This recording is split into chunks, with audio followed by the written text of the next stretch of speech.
Hello, morning. Okay, we're live. Afternoon. Didn't even realize it was time to go. Hello, hope you all are well out there. We can't be sure of what. That's my computer playing live. Let me adjust here. Hope everybody is doing well. Hope everybody had a good week. It was a productive one over here. Let's see the beach. There we go. It's beautiful, beautiful, beautiful day today. I got in a good workout this morning. Started a little late, hence why we are starting a little late because I had to skip my workout yesterday and made up for it this morning. So I got on the elliptical for 90 minutes today, and then I was supposed to do a 30-minute swim, but I could only get in 10 minutes. And I'm happy I did. It's a really, really, really, really nice day today. The water was super clear. It looks a little, or maybe it doesn't look rough to you. It's not rough, but as you know, the Negro's water is usually like a like a lake more than anything else. Chad, Chad, Chad, Chad. Can you just turn on the highlights? It's a little blown out. Yeah. Sorry, just trying to get the camera adjusted a little bit. It's a little blown out there. But yeah, today was a good day as far as training and everything like that. I like literally just ate like right before this and I'm starving, but that's what happens when you work out for almost 2 hours. I didn't have any breakfast or anything before that either, so I did probably like at least a 14-hour um, fast, excuse me. But yeah, they are.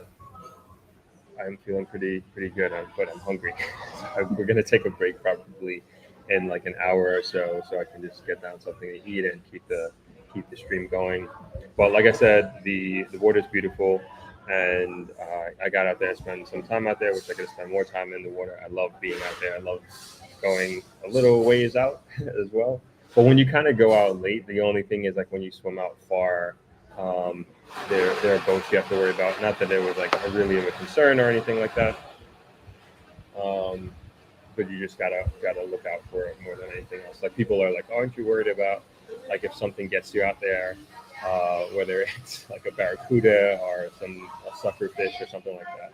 No, definitely not worried about nature or anything like that. Definitely more concerned about any boats, but the boats are always looking out. Like even the fishermen, there was like a fishing guy out there that I swam not too close to, but he had a net. I definitely don't want to get caught in a net. That's super dangerous.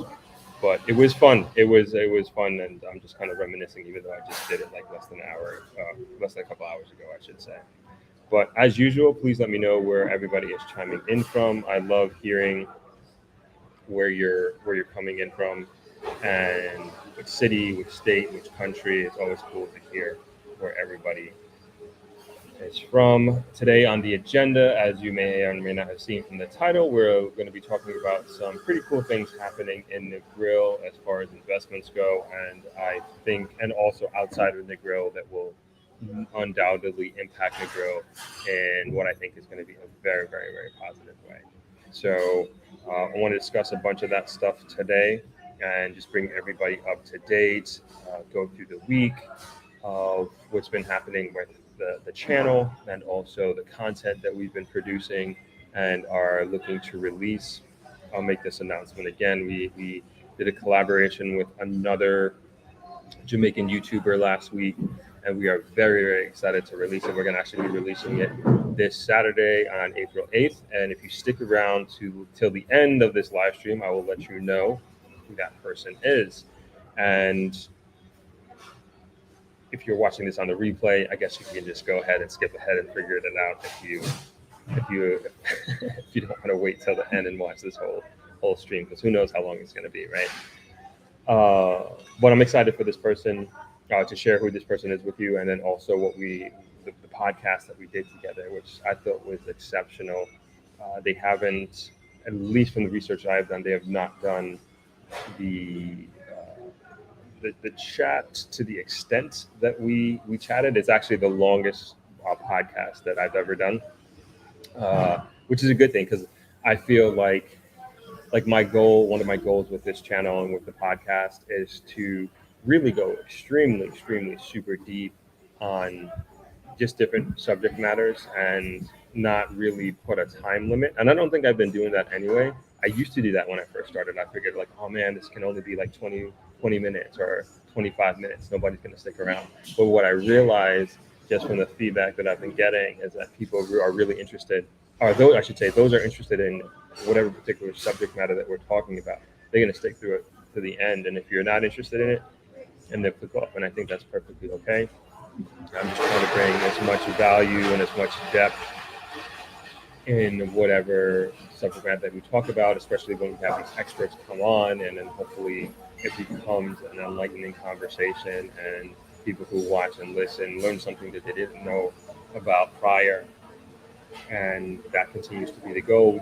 We do have other really great guests lined up as well in the near future. Excited to share those with you, but I won't be sharing that on this podcast, but I will be sharing you the one that will be releasing on Saturday. Again, if you stick around till the end, I will let you know who that fellow Jamaican podcaster is coming on the stream. So let's get to the comments here and see what's going on. Chantel, first one here, even though there's no competition. Yeah, no problem. Happy to have a first. Somebody's got to be the first. Thanks for chiming in and being so active recently, Chantel. Really appreciate your support and participation. Hey Donna, happy Sunday dropping everyone from sunny but cold Ottawa. Okay, I hope it's warming up there. I'm sure it is. Oh, big ups to Nisha Hossein. Thank you for becoming a channel member. Really appreciate it. Appreciate the support. Welcome to the channel membership community. And welcome to the Thrive community, of course. And we are actually going to be starting to, part of our day-to-day operations in Thrive Media is to release weekly exclusive content to channel members and Patreons. So we're going to be recording that first piece of content tomorrow. So I'm excited to be doing it, not only producing it tomorrow, but then also we're going to try to release it same day as well. So tomorrow we're actually doing a stream with the team. So we're calling it, I forgot I called this, but it's called Team Stream. And so it's basically everybody who's part of Thrive Media, and one person, and of course myself is included in this as well, but one person from the team brings a subject matter to the table during the team streams on Mondays. We figured this is like kind of a fun way to get the work we've started off. And during the team streams, we talk about whatever subject matter that they are interested in. And we don't know what that subject is until we come into, until we hop on the stream and we get our opinions, we talk about it at length, and it's just something that we're developing. And I thought that was a good idea, a good way to get a little bit of insight into how we think as a team, and then also perhaps our insight and opinions on specific subject matters. And these subject matters are not limited to Jamaica or anything like that. It could be anything anybody is interested in. And Candice is the first one up tomorrow. I don't know what she's bringing to the table or what subject matter she's going to talk about or wants us to talk about, but it should be fun. It should be fun. So this is kind of one of the pieces of content that we want to push out on a weekly basis for our channel members and for our Patreons.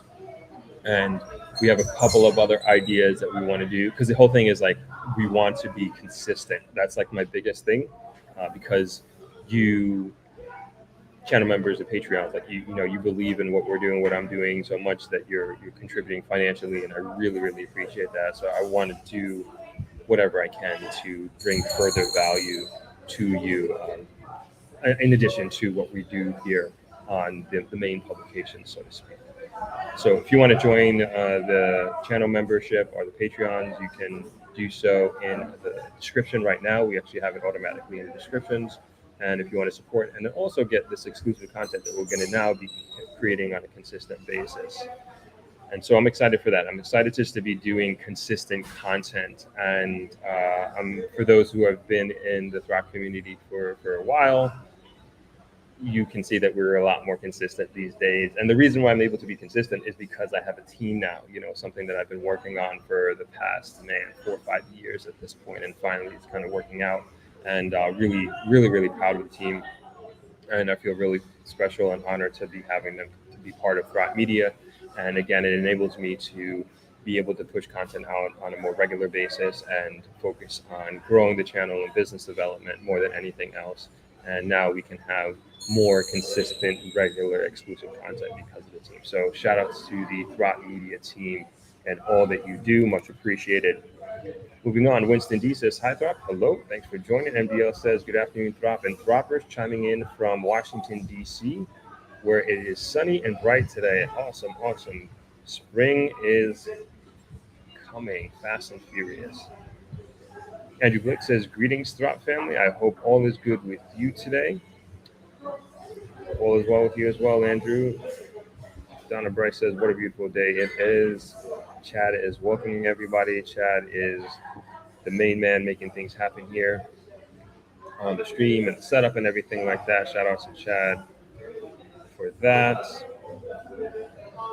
Rockman says, is China building the next international airport? I love China. I don't know. I don't think it's that far along at this point in time, but we're gonna dive into that. AU says, love, love, love. Right back at you. Lorraine 96 Smith says, hey, Throp, the beach looks absolutely beautiful. It's not too bad in London today, but there's no comparison. Rockman says, get off them carbs, bro. Those cravings are from carbs. I need my carbs, man. I need my carbs. I'm burning. Today I definitely over 1,000 calories, but normally if I'm doing my long run on a Saturday, I'm burning like 1,700, 1,800 calories easily, very, very easily. Andrew Blake says weather is beautiful, but some rain would be nice. We had a lot of rain yesterday. I don't know if we got it done here. I was in Hanover, so I feel like the other day, 2 days ago, we got a lot of rain at least in Westmoreland here. So we need more of it for sure. We're still in a drought as far as I know officially. Jay says, hi, everyone. Bless up. Throughout great content for the past few months. Thank you so much. I appreciate the recognition. Wilbur Grant says, Wayne Grant from Bradenton, Florida. Thanks for chiming in. Lenny's watching from Canada. Happy Sunday. A positive life. Natalie Holmes says, good afternoon from the West End. Writing out my list of things to get today. First stop, hopefully, is the Nuts Pastry Shop. I've heard so much about her pastries, and I want some banana bread. Where is that again? I know I've heard about this. Natalie, if you can educate me, because she has she been on the show? I feel like this is like a couple of years ago. I was told about this, but I still haven't made it there. Please educate me. It's slipping me right now. Chad says, welcome, Nisha, hosting to Members Club. Yes, another welcome to you, Claudette. Jonah says, New Jersey in the house. Hello, everyone.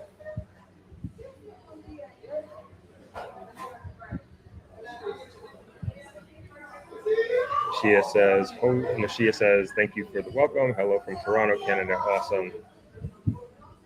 Inga, baby, how you doing? Rachel, what's going on? Say hi to mom if she's there.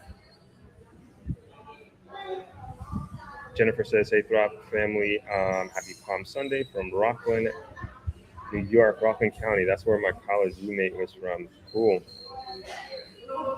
Tanisha Holness says, happy Sunday from Tampa, Florida. Thank you for always providing us with great information. You're very welcome. Thank you for chiming in, Tanisha. Gail Clark says, happy Sunday from Virginia. VP Limo Services, 416 Toronto is in the house. Natalie Holmes says, in the grill up the road by Texaco near the police station. That's pretty much all I've heard. I'll ask the taxi. Okay. So, all right. I gotta figure that out. Ficus says hello from London. Good to see you, Ficus. Thanks for joining. Chris Hill, hello from Panama City. Awesome, Chris. Good to see you, man. Thanks for joining as usual. Rachel says lots of energy on the live today. Yes, we like the energy. Love the energy. Kevin, what's going on, man? Kevin says good afternoon, dropping droppers from Toronto. Thanks for chiming in, Kev. Verna says background conversations are kind of noticeable. Okay, all right. Let me turn this down. Thank you for the heads up. We're still trying to figure that out. Hold on. Let me see if I can. Let's put this noise gate on. All right. I just changed something in the mic. Hopefully that helps a little bit. Let me know if it does or doesn't. I just adjusted some of the settings on the mic, so hopefully it cuts out some of the background noise.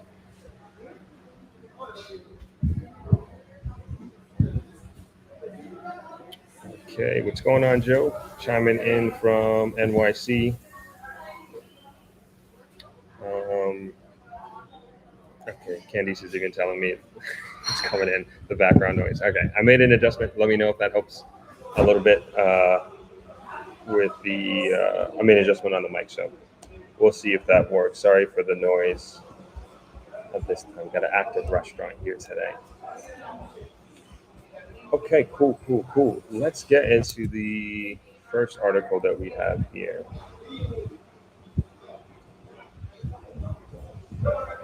You know what?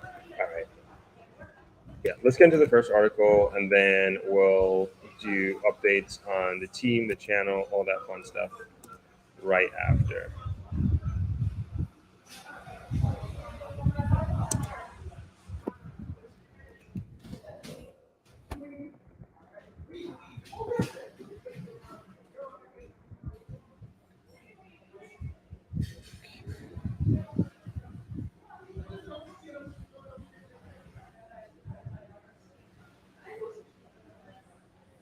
All right, I talked about this on Thursday's live stream, and I said I was going to be talking about it today, and here we are. That's the article. Hi, Yvonne. Thanks for chiming in. And Allison is chiming in from Cape Cod, Massachusetts. Awesome. Okay, cool. Here's the article. I suppose you'd rather see the beach than the article. Let me know if I have it wrong here. But I guess you can still see the beach there. This is the article. If you want to switch it around, please let me know. Hold on, let me see if I can. Nope. Just gonna see if I could change up the.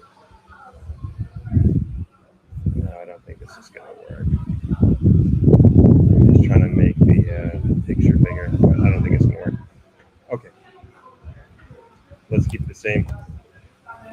Let's go through the article. So this was yesterday in the Gleaner, and it was written by Adrian Frater. The Girl stakeholders ready for a promised international airport. After years of lobbying, stakeholders in Negril, one of Jamaica's premier tourism destinations, are poised to get their wish as the government has announced plans to construct an international airport in that resort town, which is expected to appeal to potential visitors to that island paradise. In his recent sectorial presentation in Parliament, Tourism Minister Edmund Bartlett stated that Negril, as a major tourist destination, needs a major injection of resources if it is to realize its full potential, and that during this new fiscal year, the town will see comprehensive development which will include an international airport, a public beach park, and craft market. Bartlett pointed out, as he noted, that Negril will soon become the jewel of Jamaica and the Caribbean. That again, Bartlett pointed out, as he noted, that Negril will soon become the jewel of Jamaica and the Caribbean.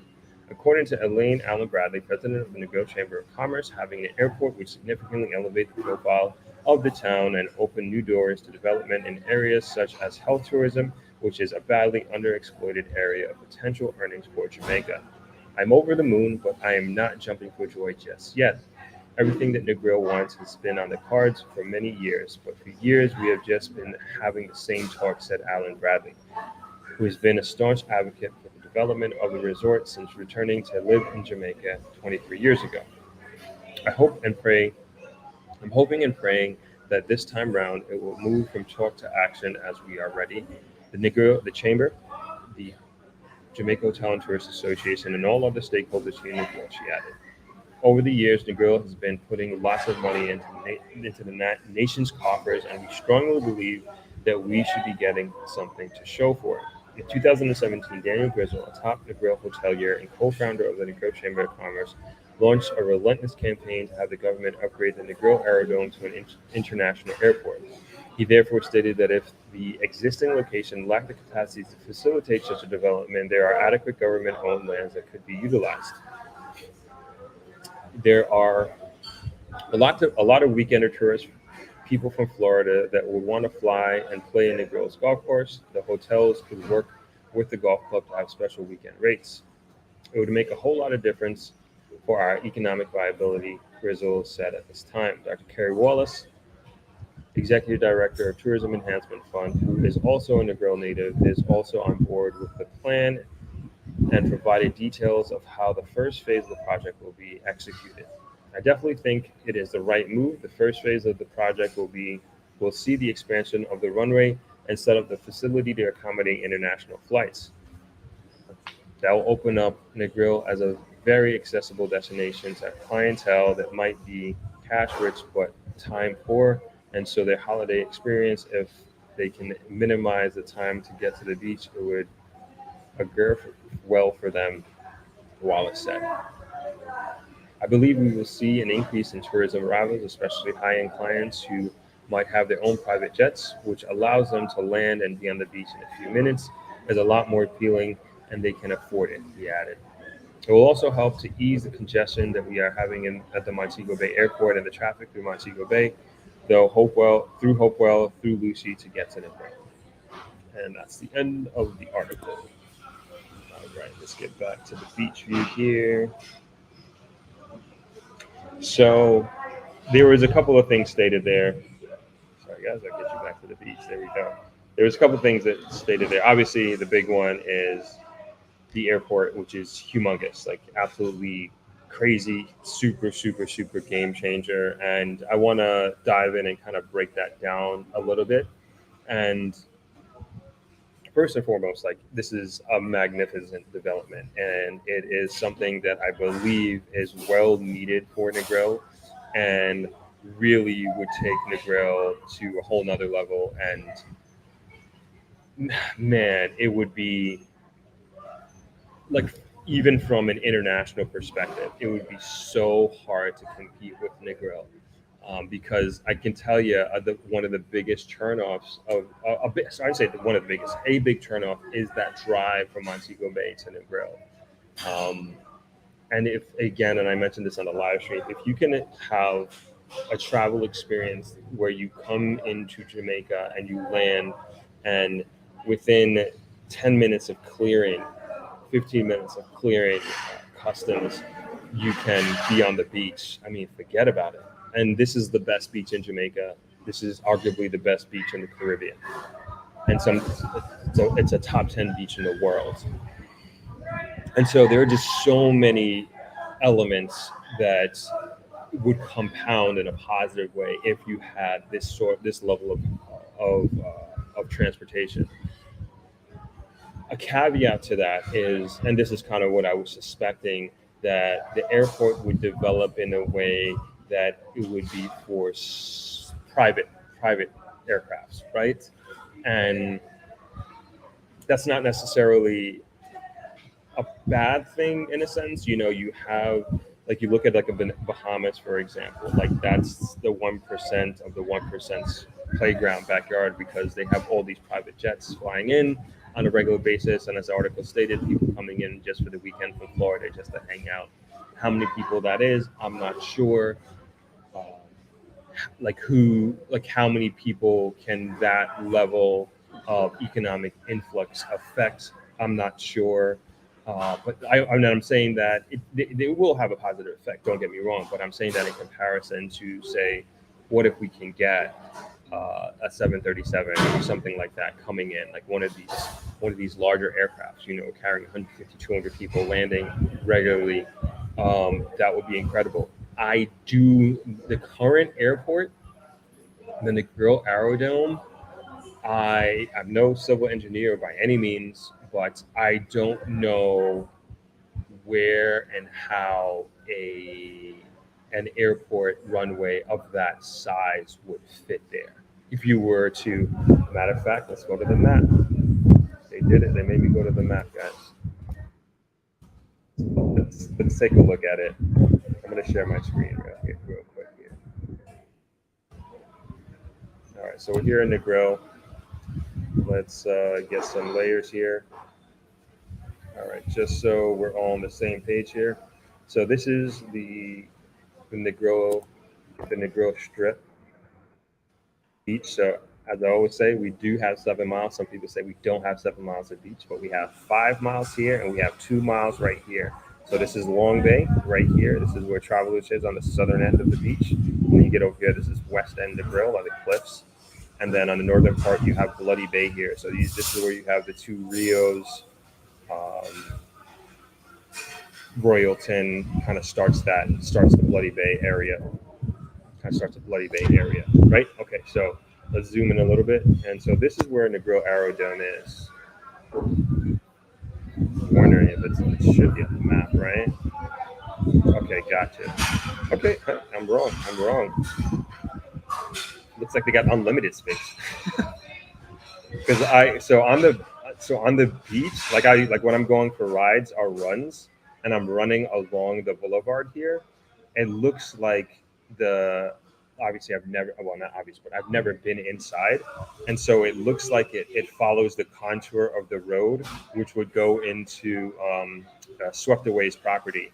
But however, I stand corrected. This runway can be extended quite a bit. I mean, I don't know how long these runways need to be, but you could, without interfering with the North Negril River, I would say you could like 1.5x that runway.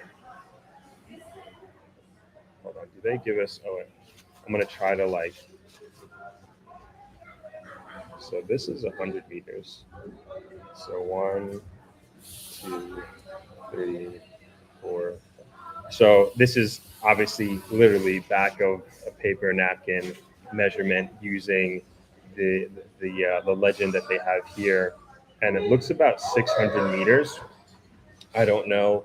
I think you can just. I'm obviously eyeballing it. Please do not take this as gospel by any means. It looks like you can like 1.5 it, so that would be 612. You'd have like about a mile, maybe a little bit more of a mile long runway. Um, is that long enough to fit these larger airplanes and larger aircrafts? I don't know. I have no idea. Um, Jeff Holman saying the Negril runway is 2,200 feet, which is, let's see how much that is in maps in 2,000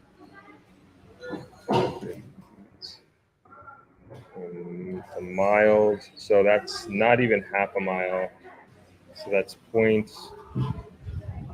not even half a mile. And I think you could 1.5 that. Sorry, I'm just doing like some quick math here.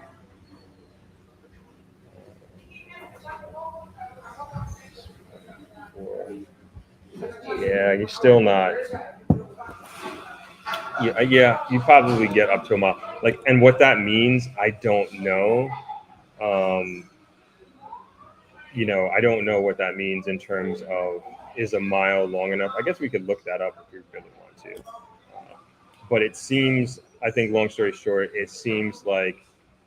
All right, I'm just scrolling up here. Jeff is doing the hard work for us here. Thank you. All right, Jeff says Uh, First, for any true international airport, it will require to take 737 size jets that is up to 10,000-foot runway. Now, the Fleming Airport runway is too short and cannot be extended much. Interesting, 10,000 feet. So we basically need to 5x the runway that we have there, according to Jeff. We're taking everything you say as fact, Jeff. Not really. We obviously have to look this stuff up, but you sound like you know what you're talking about. So 10,000 foot runway, and according to Jeff, we are at 2,200 feet. So more or less, you have to 5x the length of the runway to get a 737 there. But I don't. Again, just like looking at it, the limitation here the the northern Negril River. And then for sure, there's going to be huge environmental impacts as well. So that needs to be taken into consideration, because this is, and I don't know how they're going to handle that because this is protected area. This is the Great Morass here. So that's something to take into consideration, for the expansion of the runway. Lot to think about here. Lot to think about with this. So you can get me back up on screen.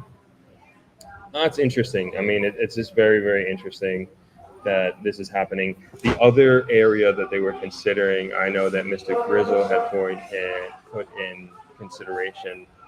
Uh, I don't know if he said this publicly, but at least he said it to me, for us to take into consideration the West End. So let's go back to the map real quick. So if you look here, so now we're in West End, and there's a lot of land. I mean, there's a lot of land here in the West End where it can be, according to Mr. Grizzo, this is something that we could take into consideration. And even like this is super deep West End. This is kind of going into basically Little London almost. That's how deep West End this is. Like this is definitely like Sheffield area. Like if you would just start going north. So this was another consideration for where the airport could possibly go if there wasn't enough space for expansion at Negril Aerodrome. But I think it's like a really, really awesome thing to be taken into consideration, for Negril. I think it would be like the implications are like just endless, like in terms of it being a positive gain. I think. I mean, even if it was only private jets, which I obviously would rather not have, but I would like to have larger airplanes, right? Imagine I could fly, or any of us could fly from, Atlanta, or if you're coming in from the UK and you're transferring to New York, or maybe what if you could fly UK right to Negril? Like what? That's crazy. That's just so crazy to even think about. It seems like they do have the space to like have customs and everything like that as well. So like to build that, this everything that you need. I'm just trying to think of like all the different things that you need for like an international airport. Obviously, you need parking. You need a place for people to pick up, drop off. I don't know. Could they do that? I'm not sure. I'm just kind of thinking out loud here. Anyway, let's hop over to the comments. Let's see what you all are saying, and we'll get back to it. I think there's still a lot to unpack there. Rockman says the last thing Negril needs is an airport. Peeps go to Negril for its low-key vibe. Say bye to Negril from the 60 if an airport arrives. Yeah, I mean Negril from the old days. I think it is.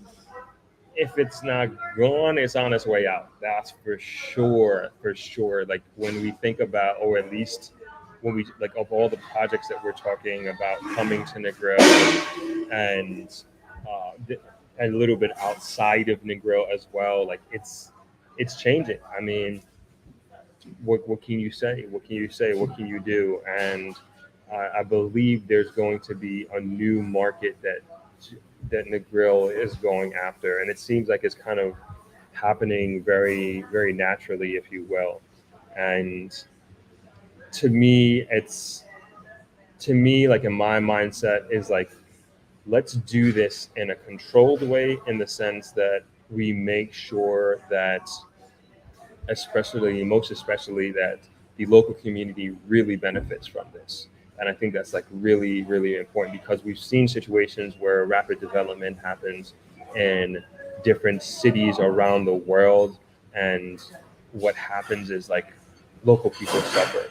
I had a friend send me this article, or to say an Instagram post from, I believe it was Business Insider, and they were talking about Bali. And I mentioned Bali all the time here, as far as it being very much considered the digital nomad hub of the world, because it's has a very, I've never been, but this is what I've been told, and I have friends there right now, as a matter of fact, enjoying Bali. And what I've been told, it's a very serene, peaceful, beautiful place, culturally and also topographically. And it's also a place where you can, say, have first world amenities and paying third world prices, so to speak. And that has been one of the big draws to Bali, and especially during the pandemic, and even now, there's a real digital nomad influx there. A lot of influencers live there or spend a large period of their time of the year in Bali because of these advantageous reasons. And um, the accommodations are beautiful. As I mentioned, the surroundings are beautiful. Now the networking is amazing. You can connect with all these different creators and nomads from around the world.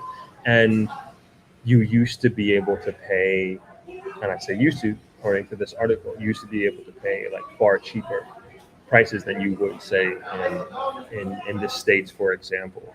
And the article was basically saying that that's no longer the case, at least when interviewing this one. I believe I feel like he was like Haitian American, if I'm not mistaken.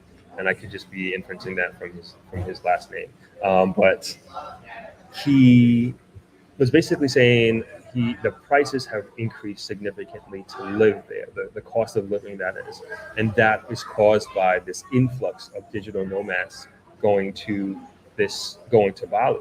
And just like we've seen in like many places, I remember I first started hearing about this in Barcelona when, I think the first time I went there was in 2016, and like Airbnb was just starting to rapidly increase. And um, what was happening, which it seems to be a natural phenomenon, is that people who own apartments in Barcelona, and keep in mind Spain in general, and I believe Spain is like the number one tourist destination in the entire world. They have more tourists go to that country than any other country in the world. And I believe Barcelona is, if it's not Barcelona, I think it's Madrid, is like the number one tourist destination in the world. So what people were doing, and the owners of these apartments in particular, they are renting them out for Airbnb. And then what that does, it starts to price out the locals. And like there was protests, and they came up with all this legislation of they basically limit the amount of Airbnbs that you can have if as a property owner. And so in controlling the growth, like I think, how can we learn from a Barcelona? How can we learn from a Bali? I brought up an article maybe about a month ago. Same thing in Portugal. Portugal has become a extremely, extremely popular city in Europe for not only digital nomads, but American expats. The cost of living is great. The culture is great. The the lifestyle is amazing. I know many Black Americans are moving to Portugal because of all these reasons. There's a huge Black American expat community in Portugal, but the locals are very, and specifically Lisbon, I should say, and um, the locals from this, at least from this article, are very upset with these expats and digital nomads, because they say they're ruining their city and the price for everything is going up.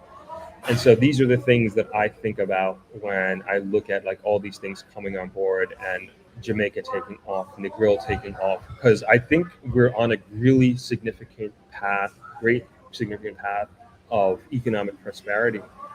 And I just want to be able to say that as we go through this journey together as a community and as a country, that this net is cast super wide and the quality of life of everybody as a whole is uplifted, and the economic impact of these foreign direct investments, the airport that's coming on board, is felt by every Jamaican and everybody in the Negro community, and it's not just on a select few people.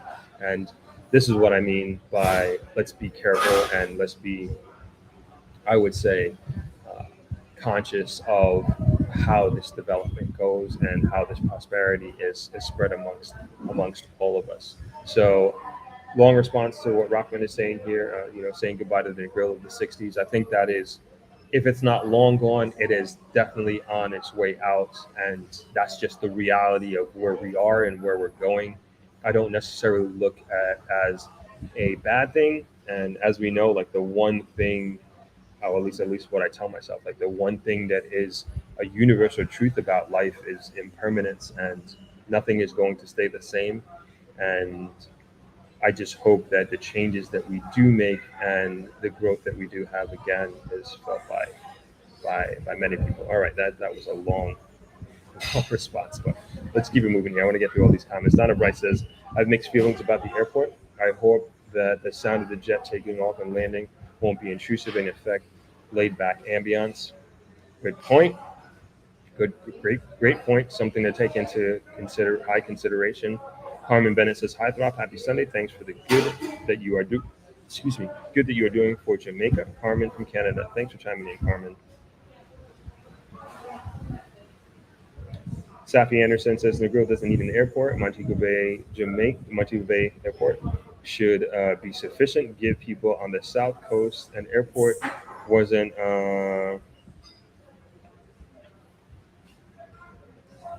Field a viable option? I don't know. That's the first that I'm hearing that. Safi continues, the highway improvements and bypass should help traffic. If traffic is an issue, development is great, but in moderation. Negril needs to attract younger people and have other types of development. Agreed. I mean, that was the next thing I was going to talk about, but we'll stick on the airport here. The what was I going to say? The bypass, the bypass is going to be significant. The bypass is going to be huge. It's going to happen before the airport, I would venture to guess. And the bypass specifically that I'm talking about is the bypass of Lucy and the bypass at Hopewell. I will bring up the map shortly and go through that. Those are your biggest two most significant towns coming from and going to Montego Bay that really could bottleneck you and cause you to have a very miserable driving experience after having a long flight from wherever you're coming to get to Negril, right? And so if that could be removed and cut down, that would significantly improve that experience. They are also what I think has already been approved and is already in the works is the bypass from Montego Bay Airport to bypass the Montego Bay town. So let's bring up the map here. I'm gonna take your comment down for a little bit, and let's go to Montego Bay.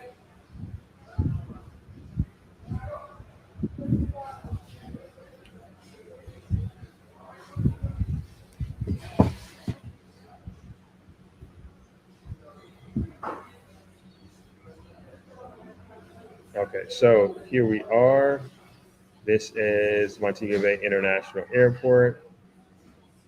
Oh, let's see if I can find. I think this is the roundabout here. Yes, it is. Okay. So normally, when you so normally like when you like this is the airport obviously, and usually you come out the airport, you come out the roundabout, you usually take top road here, or you take bottom road here. I didn't even know the names of these, the real names of these roads. So Sunset Boulevard is Bottom Road, and Top Road is the Queens Drive. Gotcha. And so usually drivers, as far as I know, they take Top Road or Queens Drive, and then they come through, and you got to go through the town of Montego Bay.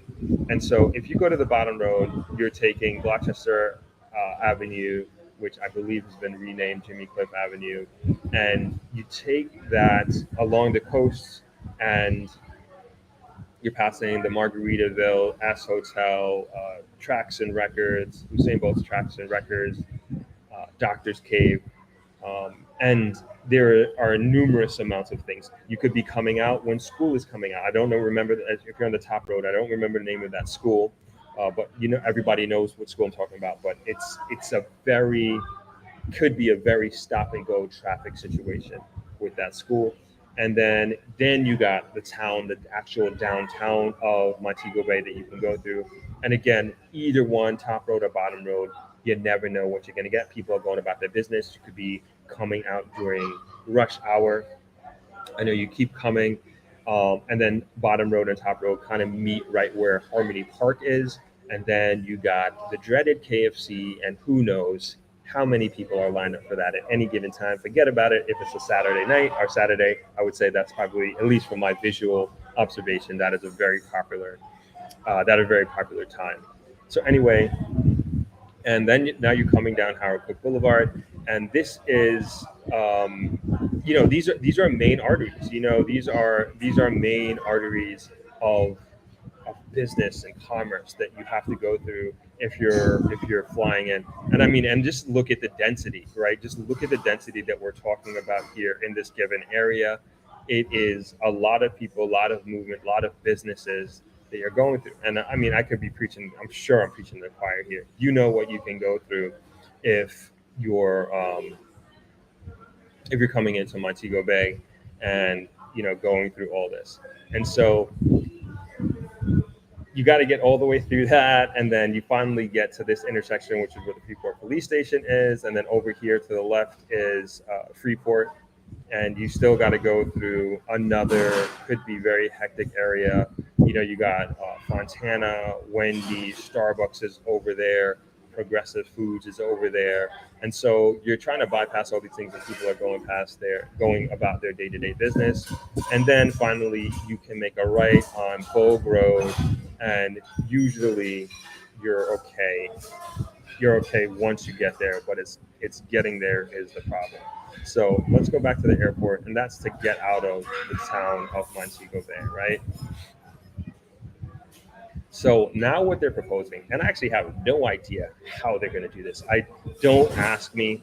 This is what I've been told. Don't ask me how they're going to do it, where it's going to go. But I have been told that instead of making that right, so if you're coming out the airport, you're going to be making a right to go like now as it is to go to the grill. You're actually going to be making a left at the roundabout, and somewhere along this way, you're going to hop on a highway, some sort of bypass road. I have no idea. I can't even see. And this is why I will say I am not a structural engineer or civil engineer. And somehow, some way, after you make that left on the roundabout, you are going to come out. Where am I? Lost my place. You're going to come out on Bogue Road, right here. So somehow you're going to skip all of the Montego Bay that we just went through, the Top Road, the Bottom Road, the Margaritaville, Harmony Park, all that, yada, yada, yada. You're going to come out over here. Again, how they're going to do it, where they're going to do it, I have not a clue. This is what I've been told. I think it's magnificent. I think it's going to be spectacular. Because even that, there are times where, and you all know, that you can be stuck in traffic just to try and get out of Montego Bay for over an hour. Just to get to Bogue Road, it could take you an hour. It never used to be like that. It never used to be like that. I have to say, it was halfway manageable. And I remember talking to another fellow hotelier about it, and they would just think that just more people have cars. I think more people are coming to Jamaica as well, especially during this post-pandemic era. Like it's crazy. I've never seen the level of the airport traffic that I've seen in the last. Definitely, this winter season was insane, insane, insane. Like I was like coordinating with my driver at times when I was coming in to literally leave. I would walk from the airport and walk to the roundabout because the traffic was just so insane. It was just taking forever. He just like meet me there, and I used to just drag my suitcase and just walk over. I was like, this is better than you coming just for convenience of me standing at the airport and you waiting there, or me waiting there for however long it takes you to get in because the traffic is so crazy. So that would be an extremely, extremely welcome bypass. So let me keep going with the let me keep going with the bypasses, right? So let's bring up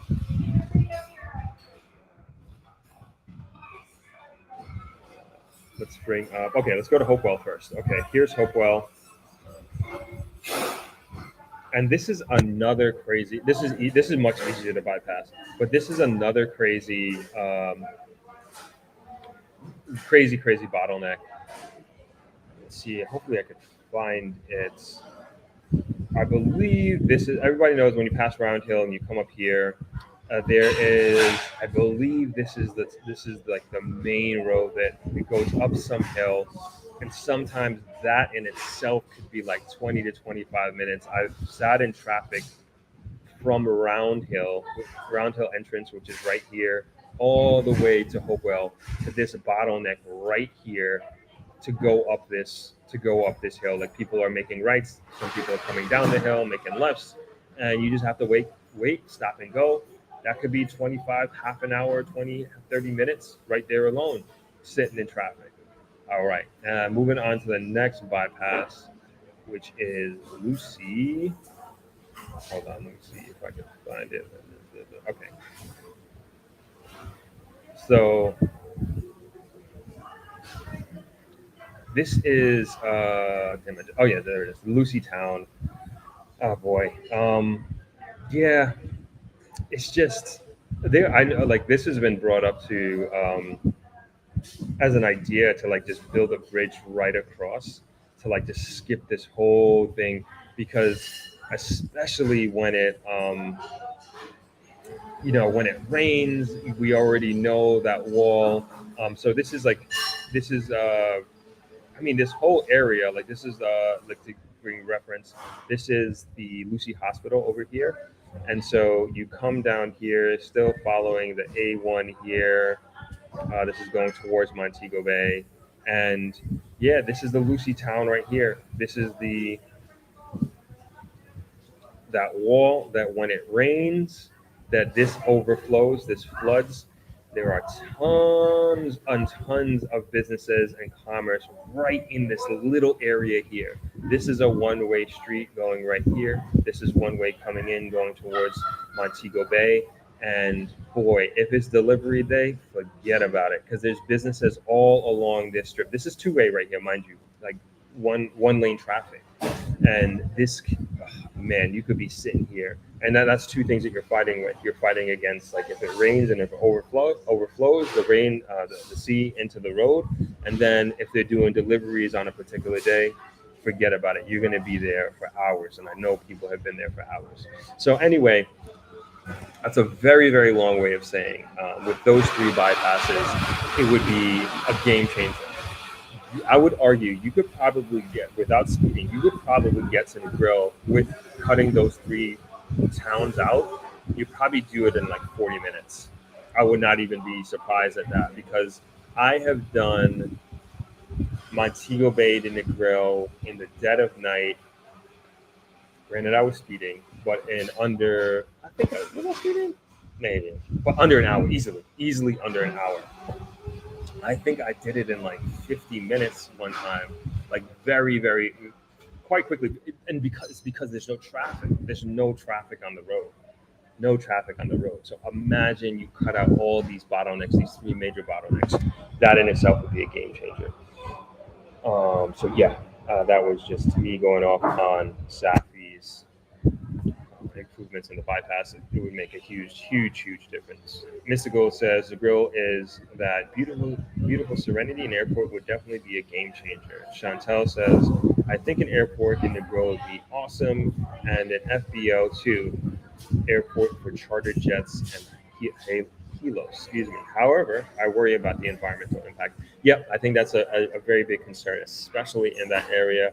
Environmental impact assessment would definitely need to be done, and the community would need to understand how this would affect the environment, and eventually it would affect us as humans living here. So we want to be careful, extremely careful of that. Werner Joseph says Brenner Field already has the runways. I was looking forward to that prospect. Carmen Bennett says, Hi Throp, happy Sunday. Thanks for the great work that you are doing for Jamaica. You are welcome. Thanks for chiming in. Suzette, hello, says happy Palm Sunday. Happy Palm Sunday to you as well. Kevin says, is there any kind of environmental assessment required to extend the runway? Absolutely. You have to. Like there would be that would be a requirement. They could not just do it, especially because they are going to be doing it in the Great Morass, and that is something that the Negro community has fought for decades over to protect, to decades, and we wouldn't want to do anything to upset that ecosystem, because that is very much part of the reason why we have this white sand beach here, is because of the Great Morass. So we do not want to disturb that balance. Joe says the Ian Fleming Airport in St. Anne, St. Mary border was slated to start taking commercial jets in November, and they had to delay because of the compliance issues. Do you think the grill would fare any better chance? Yeah, I heard about that. Because if I'm not mistaken, like American Airlines is supposed to be flying into that, Joe, and correct me if I'm wrong. So I think, I mean, we have to be compliant, right? At the end of the day, and this is something like I would say, the entire community would want this. Of course, I'm generalizing here for sure, but I can't see a lot of people turning away from this because it's going to affect all of us in a huge positive way, especially if it is for larger airplanes, not just small private jets. I think we would want to do it right as a community, and especially once you have the backing of the community to have it happen, I think it stands a better chance. Who would be in charge of this airport? Who's going to build it? All those things, I'm not sure, but I think all of that does matter. MB Well says, what city is the new airport in? That is in Negril. That would be here in Negril. Shardine says, I'm happy for the upgrade. However, I'm concerned about the noise pollution. Yeah, it's a concern. It's a concern, like how that would affect people. Um, yeah, taking off and everything like that, and landing. There's a plane coming in. Are they flying over these small hotels? Da, da, da, da. Yeah, all of this needs to be taken into consideration. Channel Malley says, I wonder how far away would be needed to put an airport to keep the beach front free from noise pollution. I would assume that the jets, the planes would go north, so there wouldn't necessarily be any planes flying over the large majority, or over any hotels, as a matter of fact. Kind of just, this is just me. Let's go back here. My assumption here is that the planes would take off and land. I mean, they would be land coming in south, right? I guess, and they would take off going north. So you would be avoiding the large majority of hotels, which is south, which is going south, and most of the noise would be over the Great Morass. There's obviously nobody. There's no structures here. Nobody living here. That's my assumption, at least.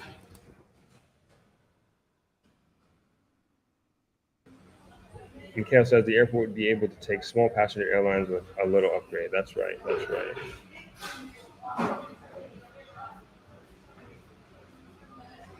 Joe says, in a perfect situation, it should take 30 minutes from JFK to my apartment in Harlem.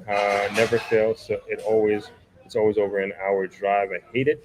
when you get off a long flight, you just want smooth travel home. Yeah, I know exactly what you mean.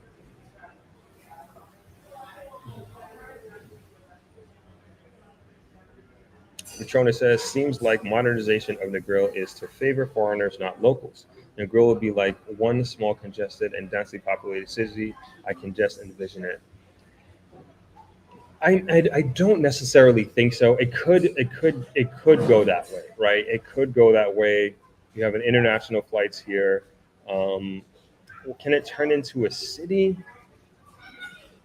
I hope not. Because we have been advocating for low density. However, I don't think that's going to happen because of basically competition, right? When you look at the split between Negril is obviously, maybe not obviously, but you may not know that Negril is split between Hanover and Westmoreland, two different parishes, and there are two different building codes, regulations, all of that in the different parishes. So, for example, one of the bigger ones is that in Hanover, you can go up to, I think it's 8 or 9 stories, if I'm not mistaken. That's the new building regulation. And here in Westmoreland, we can only go to 4 floors. And we're still the same town. So half the town can go yay high, half the town can only go yay high. And is that fair? No, that's not fair. Because you're essentially, by definition, your property in Westmoreland would be less valuable, like all other things being equal. So a beachfront property, Westmoreland, where I am here, that is 1 acre versus a beachfront property in Hanover that is 1 acre, same size beach, everything. The Hanover property is going to be worth far more because of the density regulations. And if I'm an investor and I have a hotel, I want to build a hotel on an 8 acre land, you're telling me that I can build double the size, have double the volume, double the quantity of people if I chose to build in Hanover over Westmoreland. And so that also goes for if you're trying to sell your property as well. So these are the things that I think about when it comes to commerce, when it comes to buying and selling of property.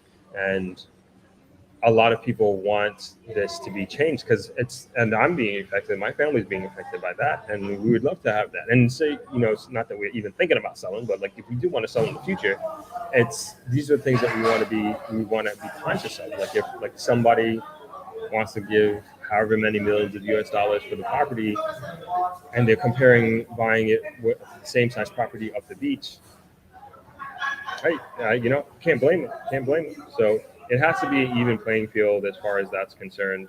And these are things I think about with the with building regulations and building code in the grill, especially across the Hanover Westmoreland border. Shona says Jamaica is too small to have so many international airports. Why? When our healthcare system needs a major development overall, Jamaica is in desperate need of technological advanced hospitals and personnel. I totally agree. I totally agree. The funding, the funding for all these things is what's I would say is what's important, right? And where that's coming from. In the article, Elaine Bradley, the president of the Negril Chamber of Commerce, had had made mention of health tourism.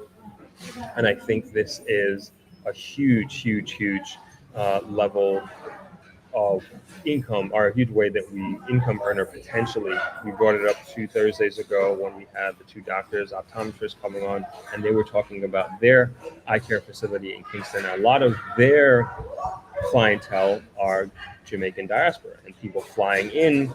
Perhaps they're coming to visit family, check on business down here, whatever have you. But they don't do their eye care in the United States or wherever they're coming in from. Their primary eye care doctor is in Jamaica, and they pay for it here because we have first world facilities. There, Dr. Vaughan and his partner, her name slips, Peart, they're Dr. Peart. Their business is a first world facility, and they attract those clientele. And so I think there should be more of that. I don't know the ins and outs of the business side of the business model of healthcare and health tourism, but I think it's a huge earner, huge earner. So I agree with you. That I think that stuff needs to be taken into consideration, but also it's just like, where's the money coming from with that? It needs to happen. I think it should be part of the budget. Perhaps this getting more people to Jamaica, more investors in Jamaica, there could be more money in the coffers to do things like upgrading facilities. You know, we tried to build a hospital for Negril, my family, about 10 years ago.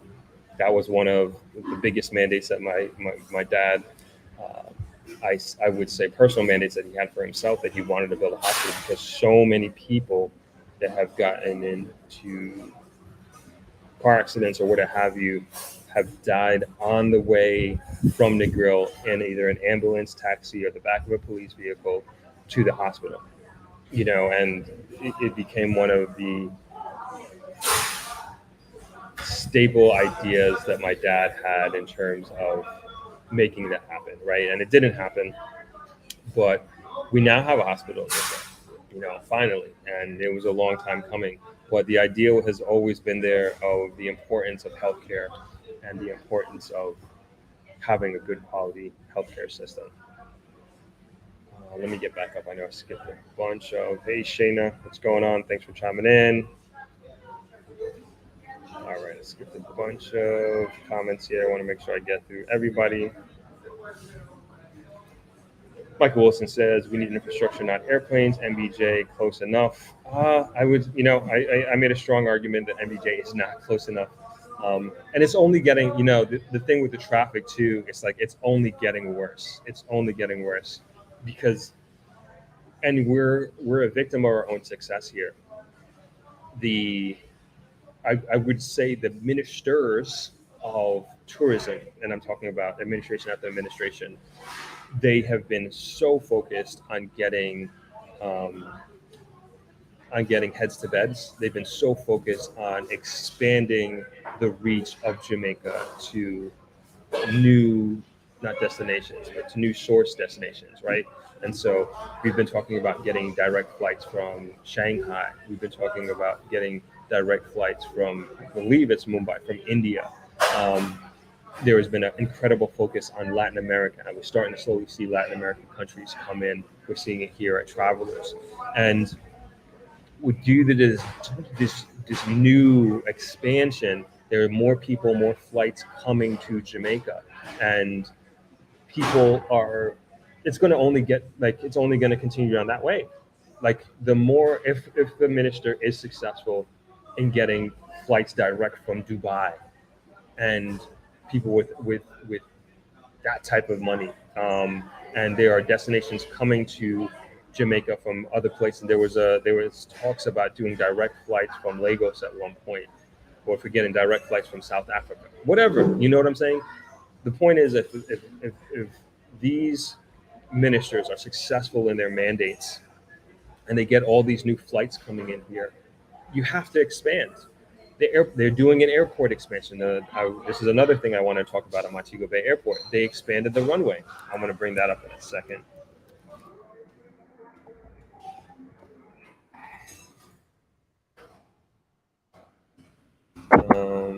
Let's see if I can bring that. Yeah, I'll bring that up in a second. But they've been working on the runway for like a few years now, so we can have bigger planes coming in. We're already having like these huge traffic congestions coming at the airport. So much so, as I said before, that I literally just walk out the airport and I walk to the roundabout instead of waiting at the arrivals area to wait for my ride, because it's so crazy. It's too many. It's almost to the point of too many people, and it could be coming at the wrong time. But nonetheless, like the logistics of having planes come in at different times, like I don't want to wrap my head around that. Expansion is required at this point, and I'm sure they're seeing when they start doing the forecasting for the next year and for the next season, and the amount of people coming in, and people are complaining bitterly about the customs taking so long. There's only so much space there. There's only, all these different things to take into consideration. And as was mentioned in the article, if you can have a situation where you take the pressure off of Montego Bay and say, what if you took off 10%, 15% of the arrivals going to Montego Bay, and you skirt that over to Negril? That's humongous. That's humongous for the airport itself and for all the customers going through there, and it's humongous for the traffic as well. That's less cars, less vehicles that have to drive to Montego Bay to pick up guests, to pick up visitors, and to drive back to Negril. At least that's my opinion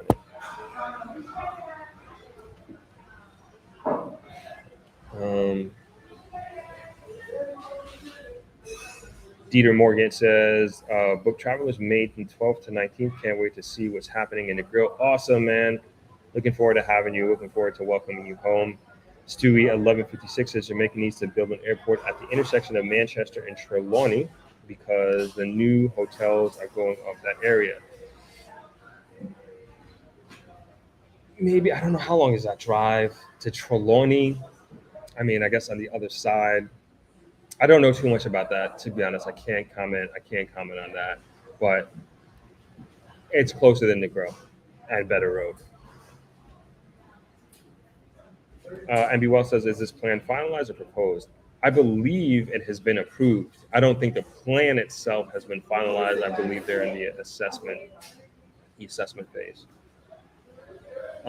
Jeff says, trouble is that airlines want larger capacity jets. Yes, they do. And that's a big reason why the Montego Bay Airport runway has been expanded, so we can take larger jets. We need those double deckers. And that's better for the environment. People are going to travel anyway. So if we can have more people on this vehicle and this medium, the better. That's less planes that have to fly. Mikhail says, Throp, some of the people on here are not aware of the government's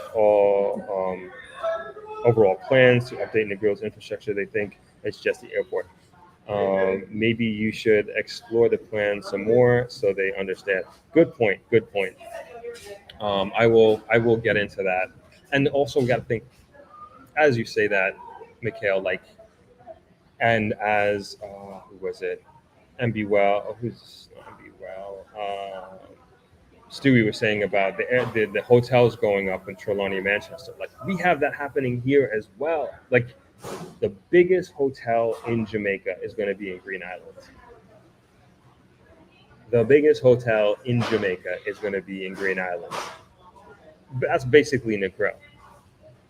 Just think about all of, again, the compounding factors and effects that's going to have on the wider community, north and south. That hotel wants their passengers flying into Negril Airport. That would be probably 15 to 20 minutes to get to the hotel if they had that. I don't know who their primary customer base is in terms of what region of the world that they're coming from. However, man, that would be worth its weight in gold to them. That's in Green Island. That's in Hanover, right? Now let's come back here to Westmoreland. Let's go to the Little Bay development, which I actually honestly don't know where it's at. We'll just we'll speculate that it is going to be developed. But the articles that we read, that they have this $5 billion development in the Little Bay area, which includes hotel. And so that's going to be another extremely large hotel. Extremely large hotel that's going to be in Little Bay, which is kind of near Little London. A lot more rooms coming, a lot more people, population growth. There's going to need to be workers. Disney Grill, Green Island, Sav, Little London. Do we have the human resources to employ, to meet the necessary employment requirements for these new businesses? I'm not sure. Are people going to have to move from other parts of Jamaica to come and live here to pursue these types of opportunities? More than likely. I would bet that is going to happen. Andrew Swaby chiming in from DC. Hutchinson Johnson says, yes, it is Jamaica. It is rising fast, and it is time to come back home. Chiming in from Albany, New York. Shout out to you, Albany, my alma mater. Thanks for chiming in. Hutchinson Johnson. Jeff says, better to have expanded air taxi services from Montego Bay and Kingston. It costs just about $60 per person for a private taxi. A small plane, passenger plane, could easily compete. That is an awesome idea. I didn't even think about that, Jeff. So I remember, I've brought this up before, but I remember as a kid traveling from on through Air Jamaica. I don't know what size. I didn't really know planes back then, but it was a small plane, Air Jamaica plane that me and my dad flew from Negril to Kingston, and that was the scariest plane ride of my entire life by far. I mean, every little gust of wind, you felt it. I remember we just dropping up and down, and we made it safe and sound, obviously, but it was crazy, crazy flight. However, those commercial flights are no longer in existence. I don't remember why, but that would be a huge game changer. I know I've heard of people fly private from Montego Bay to Negril. I would imagine that is a very quick flight. That's probably like 15 minutes or something. I don't know. I would think. I have no idea. But that is something to take in consideration. I think that would be a game changer too. If you can pay, I don't know how much it would cost. Like, maybe it's $100 to Jeff's point. Maybe it's $100 a person. You get on the flight and you are in the grill in 15 minutes from Montego Bay. I'd pay that in a heartbeat. Pay that in a heartbeat. Time is money, right? If you can afford it and you can afford to pay $100 more on your plane ticket for the convenience, maybe it's less. Who knows? I don't know. But I think it's definitely something that I would venture to guess that is being explored heavily.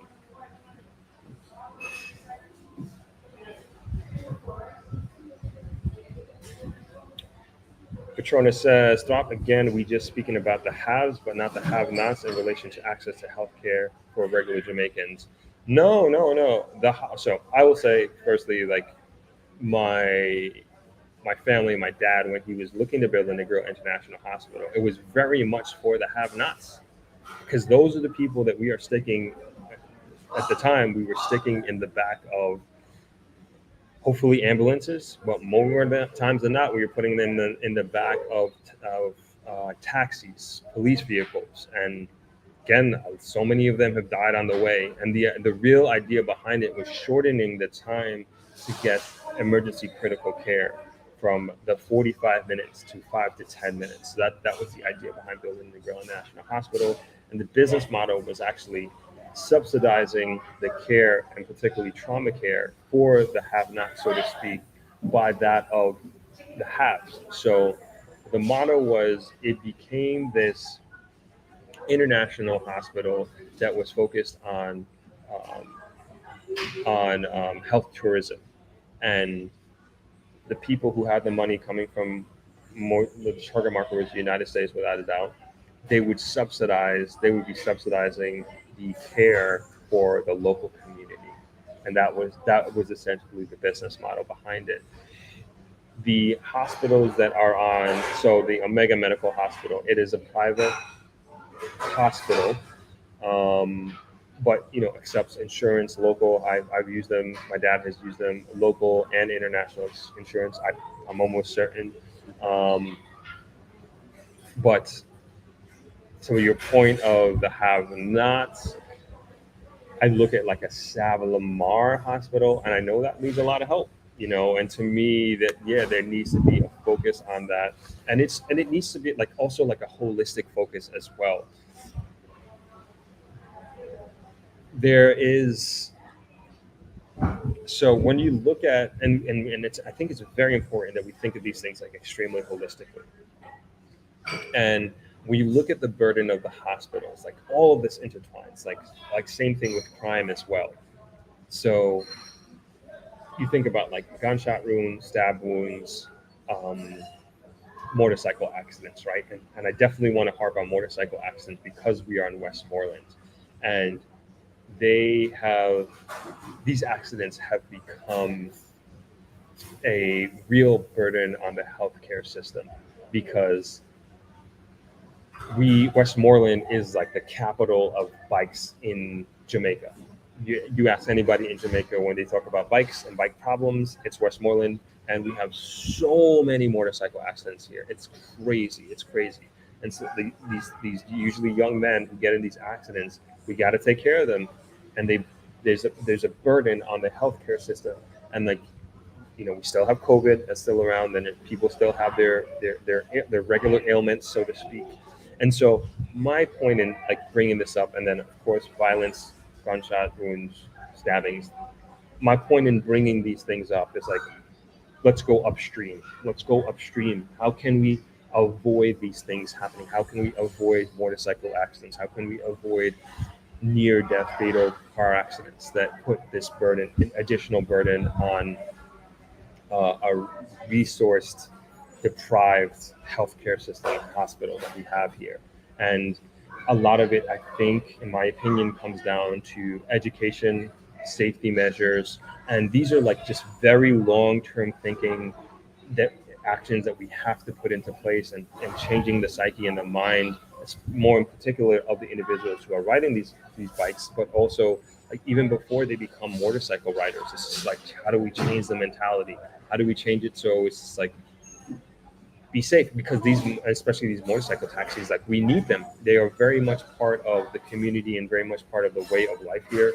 And when you look at the roads that many of the working class Jamaican live and have to go through to get to their homes, a regular vehicle is not going to take them there. You need a bike taxi. Ramon, can you order me a fish wrap and French fries? Yeah, thanks. And plantain. Yeah. Sorry, just had to order lunch real quick. Sorry about that. So anyway, my point is like these extracurricular elements, if you will, that happen that we don't want to have happen in our society do cause a burden on these healthcare systems. And so, to me, that's one way that our healthcare system and also these hospitals, particularly the SAP hospital, can hopefully we as a community can hopefully take some of that pressure off of them. As far as like getting them more physical resources, and I'm talking about like the basics, some of the very very basics. A lot of people bring down, like even for an ambulance and fire truck here at the Negril station, Negril fire station, um, band-aids, gauze, gloves, like a lot of that stuff is in very very low inventory, so to speak. So, I agree with you. Like more sustainable things need to be put into place to assist with that. Where and how that happens, I am not sure. At the end of the day, like as far as my opinion goes, I'm very happy that we have a hospital in Negril. Um, very, very, very, very happy, and it's being utilized, fortunately or unfortunately.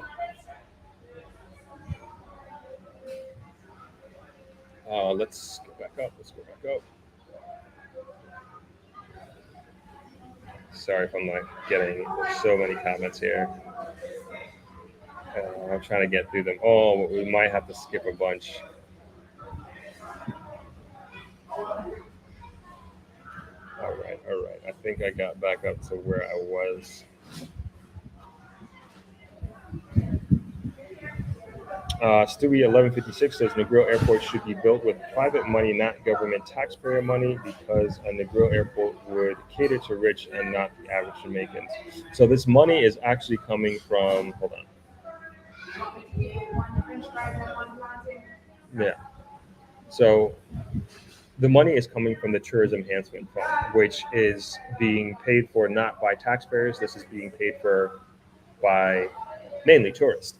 And so it's a tax that's on every airplane ticket, and it's pooled into these funds for tourism related specific projects. And this is one of them.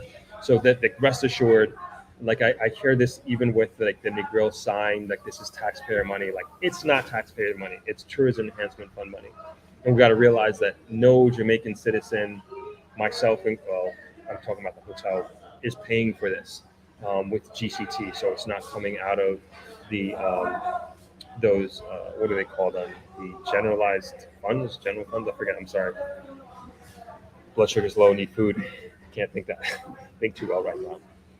But I want to clarify that. T Brown says Jamaica doesn't have to worry about prices going up. They are already sky high. You're right about that.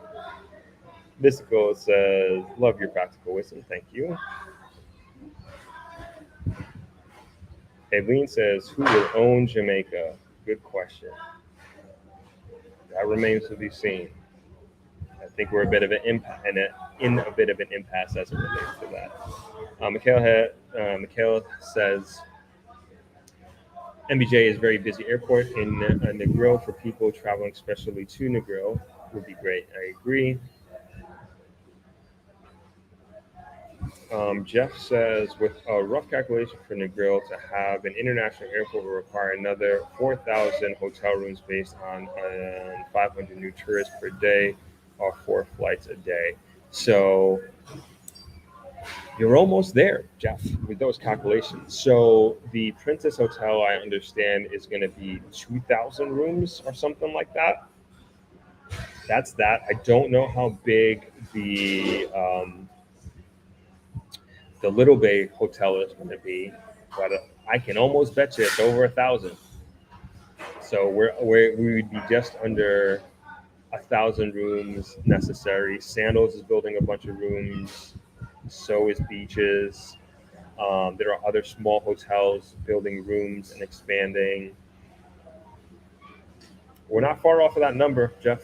Not far at all. Not far at all. So you have a good point. I like in terms of I don't know if it's a good point, but it's a point to take into consideration if your numbers are correct there. Justin D, thank you for the $25 donation. Much appreciated. Justin says 25 for 25,000. Appreciate you. Yes, we hit 25,000 subscribers last week, which is so amazing. Airport in Negril will be nice, but road infrastructure development and improvements are necessary too. Yes, agreed. That is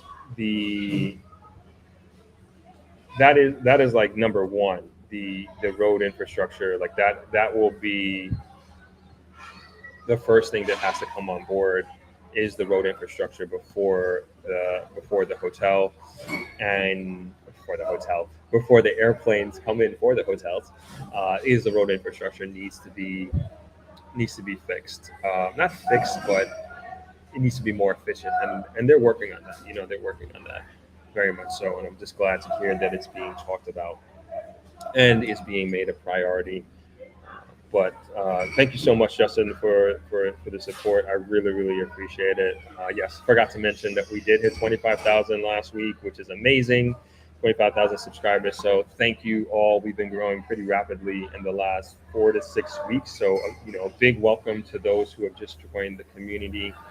We welcome you with open arms, and we appreciate all the insights and comments and participation that you're having in this stream and in past streams. And thank you for watching all the videos and that we create, whether it's shorts, whether it's these live streams, or if it's the regular podcast that we have coming out. And as I mentioned before, if you stick around till the end, and again, if you're watching this on a replay, you can skip ahead, but if you stick around to the end, I will reveal and let you know who the guests we had come to Negril that we did a collaboration with, and it will be released on Saturday coming up.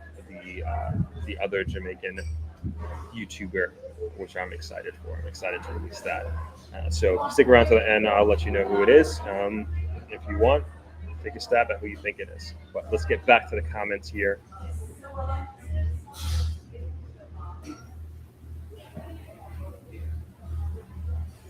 Vernon Field is the next airport in consideration drop. It's in Clarendon, also from here. Okay. Aileen says 1 to 2 hour inconvenience and traffic for tourists. Not sure the context of that. Scott Silverman says the Negril Aerodrome will be expanded from 2,200 feet to 6,000 feet long. This will add an extra level of safety. The cost of this project is being paid for by Sandals. Oh yeah, they're paying for that. I didn't know that. That's it sounded like according to the article, Kerry Wallace was alluding that it was coming from the Tourism Enhancement Fund. So that's crazy. If it is being paid for by Sandals, that is they must see something that we don't. They must definitely see something that we don't. If they are the ones paying for it. Scott Silverman says, I'm a pilot in an aircraft. My aircraft is currently based at Negril Aerodrome. I see your video, Scott. I obviously know who you are as well. I saw some people on their Instagram live getting a ride with you. Pretty cool stuff,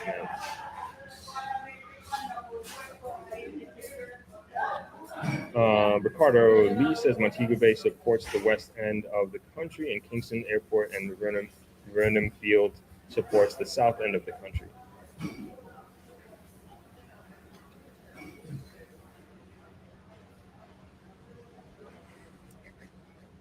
Rockman says KFC equals keep feeding cancer. Don't agree with you on that. Don't disagree with you on that. I'm sorry. Don't disagree with you on that. I think KFC is so bad. So bad. So bad. Rockman says, AKA keep from cooking.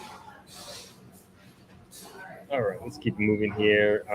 Camille Lewis, I just think the government is not spending resources in the right areas. Jamaica can literally be driven through in one day, and the airport is misuse of money when our education and healthcare systems are woefully lacking.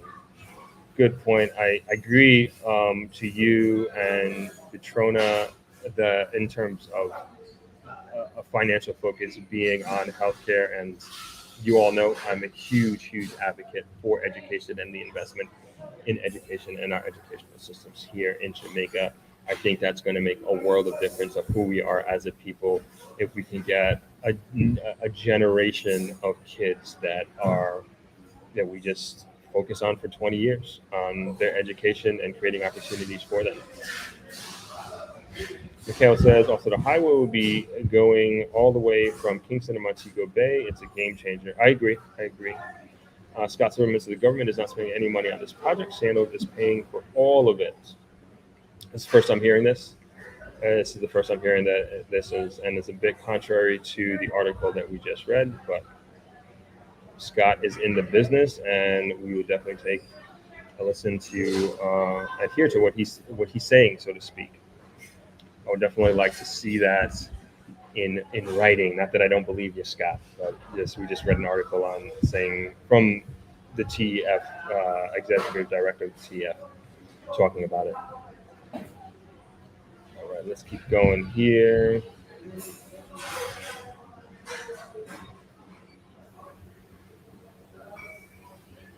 Mikhail says, people please thinking broadly of the upgrade of the infrastructure means there will be significant capital expenditure. In turn, will bring in more money for the country to take care of the health and education.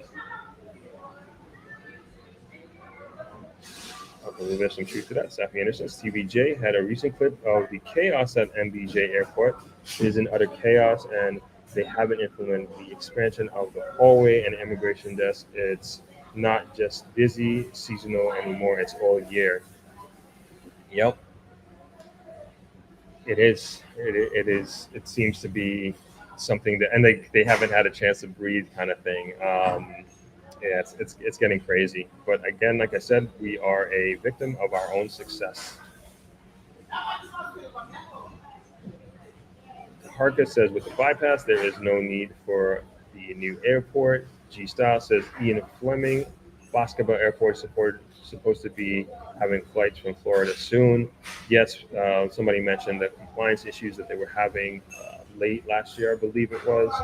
So hopefully that gets sorted and that opens up. Donna Marie says, greetings from Miami. Great plans. Infrastructure development is a must for Jamaica. Can the regular people have paved roads first? Everything always seems to be about the tourists. I would love some more paved roads. We don't have our road isn't the best here in the grill. They did some patching last week and the week prior. They sprayed lines. I think it's great, but our roads just need to be done over, honestly. From here to the like Norman Manley Boulevard to the West End, coming into Negril, it's a problem. It's a problem for sure, but definitely appreciate the patching work that they've done. They got rid of a lot of the big potholes. We started naming them as a community. That's how bad it got and how long they were there for.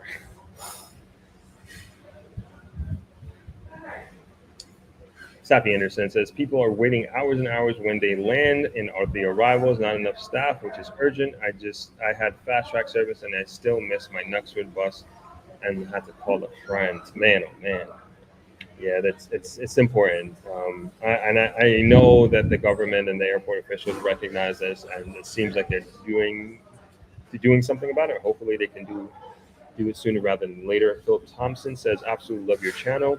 Will this new airport be bigger than the three we have now? Also, what's the latest on the redevelopment of Vernon Field into a major airport? I don't know about Vernon Field. This honestly is the first I'm hearing about it, so I have to look into that a little bit more. Many of you have already brought it up. Thank you for the commendations on the channel. We are pushing out as best we can under the circumstances. The airport will not be as big as Montego Bay or Kingston for sure. It seems like it's going to focus more on private airports, private airplanes than anything else. Andrew Blake says, "What is the percent room occupancy in Negril?" I don't know. That's a good question. I used to know these numbers off the top of my head when I was more involved with the Jamaica Hotel and Tourist Association. But just by observation, the grill looks busy, I would say, and it seemed talking with other hoteliers, many of them are saying this is the best season they've had on record. As a matter of fact, this winter season, um, and you see it. You know, the beach is somewhat busy. Hotels are busy. Restaurants, like when I go to other hotels, and I go for lunch, and I go for breakfast, and I go for dinner, you just kind of take a look around. You're like, man, this is great. There are people in the grill. There are people visiting Jamaica, people visiting our island. So, my guess, it's up there. It's up there for sure, above 50%. I would venture to guess quite higher, but I don't want to necessarily put a number on it. G Star says, I'm building a house in St. Mary next to Ian Fleming in Stewarttown, St. Mary, close to Ocho Rios. International flights would be a good godsend for me as I plan on doing Airbnb and would push tourism. Yeah, I think it seems like it's gonna happen. It seems like all of the major measures are in place from what I've read with the Ian Fleming Airport. Uh, when that's going to happen and when they're going to kind of get past some of those hurdles that they're facing, I'm not sure. Al Clark says, what about connecting the grill to Montego Bay with light rail? Man, that would be amazing. But do we have light rail money? I think it's not even a grill Montego Bay. I just think the whole networking Jamaica with train would be crazy. It would just be like a game changer. I believe we are the largest English speaking island in the Caribbean, and for us to have that, man, that would be crazy. It would be so good for the environment as well. If you used, it would have to be priced so that locals and international people could afford it. And you would take so much traffic off the road. I would love that. Great idea. Michaela says, full speed ahead with the development of Negril. I know there will be environmental studies because Negril is an environmentally sensitive area. It absolutely is. Scott Silverman says, airplanes always must land and take off into the wind. The wind is most always out of the northeast, so they use runway 06 landing over Sandals and take off over Orange Bay. Thank you for that, Scott. Chat says, who's to say if the idea of the bypass will attract newcomers the same way as an airport in a grill could be perceived?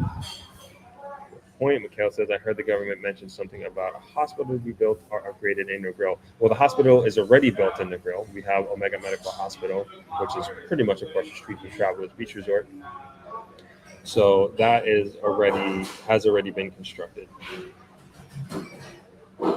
and is in operation, I should say. Shaquan says a new airport has to be in the west or southwest, free up Kingston, Spanish Town, Port more of a ridiculous congestion. Yeah, I hear you. It's really, really bad. Same thing in Montego Bay. Same thing in Montego Bay. It's insane.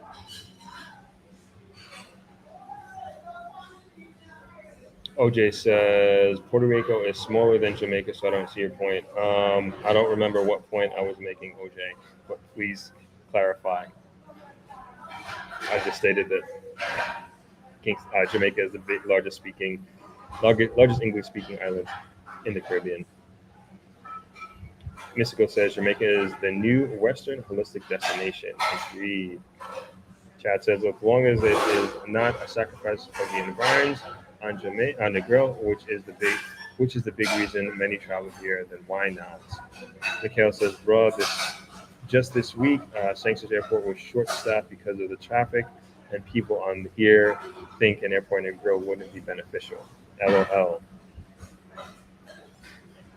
Kara says no need for an airport with a new bypass. Patrick Beadle says love the development of Jamaica. Most of the negative comments on this platform are coming from people that have migrated. Transportation is key to commerce. I agree with that. I agree. I definitely agree that, like, I brought this up. Like, if you think about the sacrifice that was made in the United States to create the interstate highway, I believe it was in the 50s. I mean, the U.S. would not be who the U.S. is without that. And like the same with Jamaica. Like, we need to interconnect Jamaica and the powers that be see that, the importance of that, and they understand that, and we need that. We need to be more connected. We need, like, tourists aside, let's think logistics hub. That's what this is for when we talk about these road networks. Logistics hub. That to me is like the game changer that could change the lives of every little boy and girl in Jamaica. And that's the eye on the prize focus that I have and I think about when I see all these things happening. Of course, tourism is big and helps, and it's going to make a big difference in many people's lives. So to make a further point, but I forgot. Need some sugar. Quick pineapple bite. She says, "What is the holdup of the basketball airport?" I'm not sure. I have to look into that.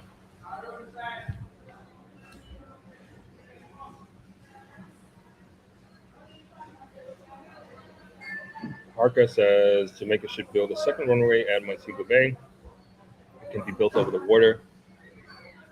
It's not. That's not the problem. The runway isn't the problem. Like, it's not like you're coming into Montego Bay and you're just like waiting to land and you're circling. You're like in a holding pattern, waiting to land. That's not the issue. It's the issues that we're getting so many planes coming in and landing. The bottleneck is in customs and immigrations. And then on top of that, it's like when you're leaving and also coming, there are just so many vehicles, bottlenecks to get into the airport and out of the airport. So the traffic in the Montego Bay area is also crazy. And so that's the issue. It's not the runway. They've expanded the runway. Like, as far as I know, and as far as I understand it, we don't necessarily need an additional runway, but they've expanded the runway to accept even larger planes.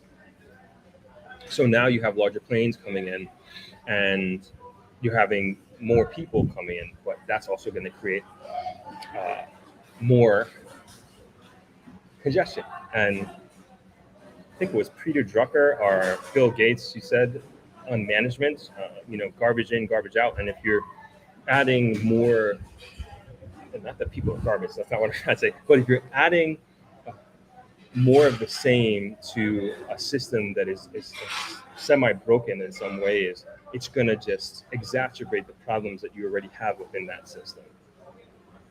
That's the point essentially I'm trying to make. Peter V says the Negril Airport would be an asset to Western Jamaica because the passenger lineup in the Montego Bay Airport go through customs and immigration would be shortened. Thank you for making that point. Can you do a segment on agriculture? Yep, we have that coming up. in the future. Safi Anderson says Edmund Bartlett has recently spoke of the lack of hospitality workers, and it's not enough to cope with the demand. Even the increased wages is not attracting people. You can't have one without the other. Totally agree. Every hotelier I speak to about the human resource challenges, like it's super real. It is very difficult to find individuals to work. I hate to sound like an old person, but maybe I am. But in particular, like with young people, and I gave this detail, this example before. We had a young person working at the front desk, worked for 2 weeks. Sorry, worked for 2 weeks, and she ended up quitting because she said it was too hard. It's like, man, I mean, like, a front desk worker, you're an AC, you're sitting down, you're on a computer. I would say it's one of the most sought after jobs in the hospitality industry. Another hotelier gave me an example of a young man who was working at their restaurant, and this was a larger hotel, and he stopped because he thought he said it was too hard. I was like, man, oh man, oh man. So, and you hear these stories like over and over, and this is not just Jamaica. This is not just Jamaica. This is happening in the United States as well. I know my friends who are entrepreneurs are having the same problems, and even I don't think it's this. At least last summer, it was like a lot of restaurants that I went to in New York. They were short staffed. It's just becoming harder and harder to find to find team members at this time. And we still got loads and loads of comments. All right, I'm gonna keep going here. I'm gonna break for lunch in a second. Man, I'm going almost 2 hours here. Let's keep going. Kevin Barnett says it's hard not to envision either a regional or international airport not becoming a reality. We have we build the demand through tourism and investment. West Coast Jamaica is next. Yeah, I agree. We're Like I said before, the tourism team of Jamaica is doing a great job, and it's just more and more and more and more people coming to Jamaica, and this to me something of this nature seems to be an inevitability. Lenny James says Air Jamaica Express. Safi says, I wonder if Jamaica will need to bring workers into the country, and where would they come from? Interesting. Good question. I don't know. I do not know.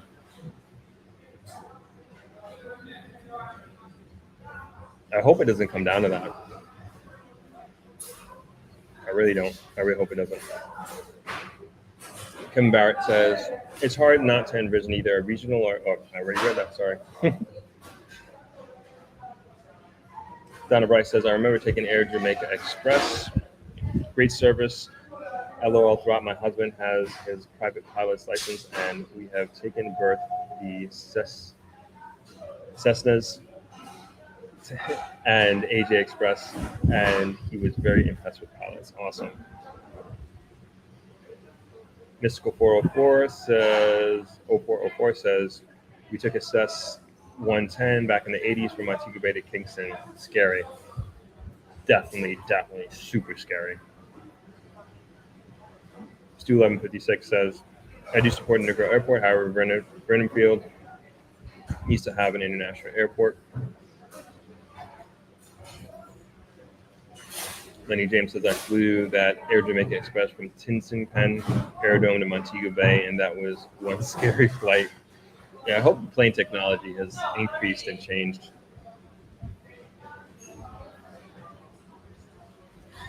Hey, Mrs. Bradley. Elaine Bradley, she is the president of the Negro Chamber of Commerce. And she says, good day, everyone. So glad you are speaking about our hospitals and the burden on them. True. Yeah. You all heard everything I said on that.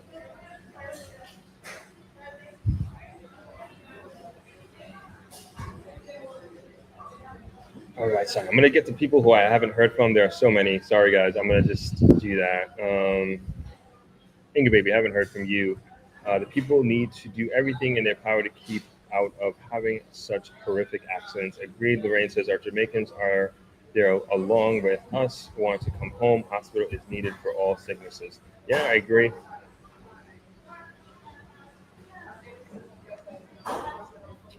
Patrona says, with city life comes increasing price. Please take that into consideration. Yeah, I would say that I would think that that was somehow a universal truth. With increased density comes an increased not only a crime, but I mean on the positive side, there's increased commerce, there's increased economic activity. Um, I would like to think there's increased innovation because competition is up. But yeah, there's going to be increased traffic. On the negative side, there's going to be potentially increased traffic. There's going to be increased um, need for food, need for infrastructure, water, electricity. All these different things come with a city and an increase in population in a densely populated area. Elaine Allen Bradley says, agree, Negro just needs to be tidied up. Yes, yes, it does. Ebony X, good afternoon. Prop and chat, good to see you. Vernon Joseph says, I think it's Jamaica with Irie. They're talking about who I might have as a guest, who I interviewed last week, and we'll be releasing the video. Maybe, maybe not. Rachel says, yep, Jamaica with Irie. Who knows? Who knows? I will let you all know at the end. Saquon says, what about transportation for all the new workers? Bike, taxi, and bus is just congestion. We need real train system, not wider roads and more cars, and maybe even a ferry. I think the ferry is a good idea. Sorry, just picking away at these fries. I'm starving. There's a company that was looking into doing a ferry, like an all-island ferry system. And I mentioned Greece in previous live streams. And when I went there, like that's how you get to all these islands. They had these like speed ferries. They were very nice. Like people take their cars and everything on there. It was like it's just part of the way of life. And I can't imagine it being too hard to do that here in Jamaica. I just wonder what that model would look like here. Maybe I need to go to Greece and study the model of their ferry system throughout the islands. I wouldn't mind making that a project. Fully sponsored, right? Calligraphy says, is Vernon Field old and will require significant upgrade to accommodate today's larger planes and volume of flight? I'm not sure. I can't answer that. Sorry, I'm just trying to get to people who I haven't heard from in a while. Gregory Hall, reversing cancer, diabetes, pain says, when will the airport open? I'm not sure. I don't know. The airport is open, the Aerodome. I just don't know when they will start on the upgrade aspect of it.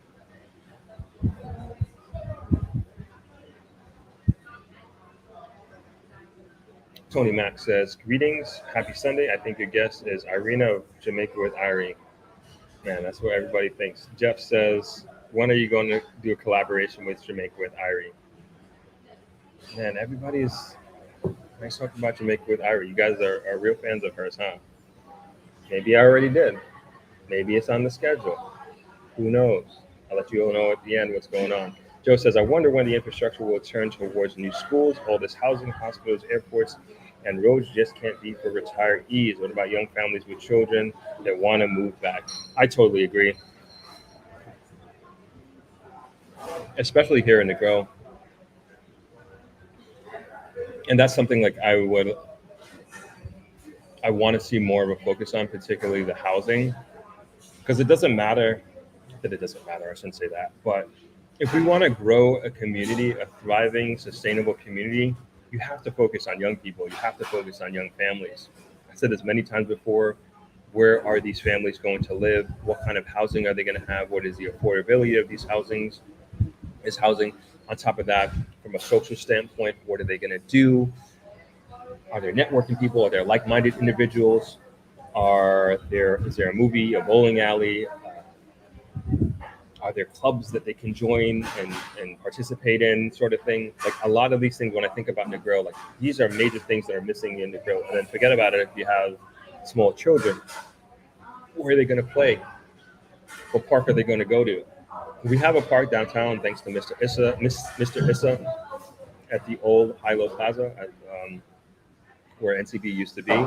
Built a beautiful, beautiful park out of his own money. It's lovely. I want to actually do an episode at some point on this park. But that's a private park. But we have Negro Beach Park, which is also part of the slated upgrades that was in the article that I had read. So that is coming on board. But these are the things I think of, like when we think about a sustainable, thriving community. It's the young families, it's the young people, and can they move these young people? I don't care if they're international or they're local.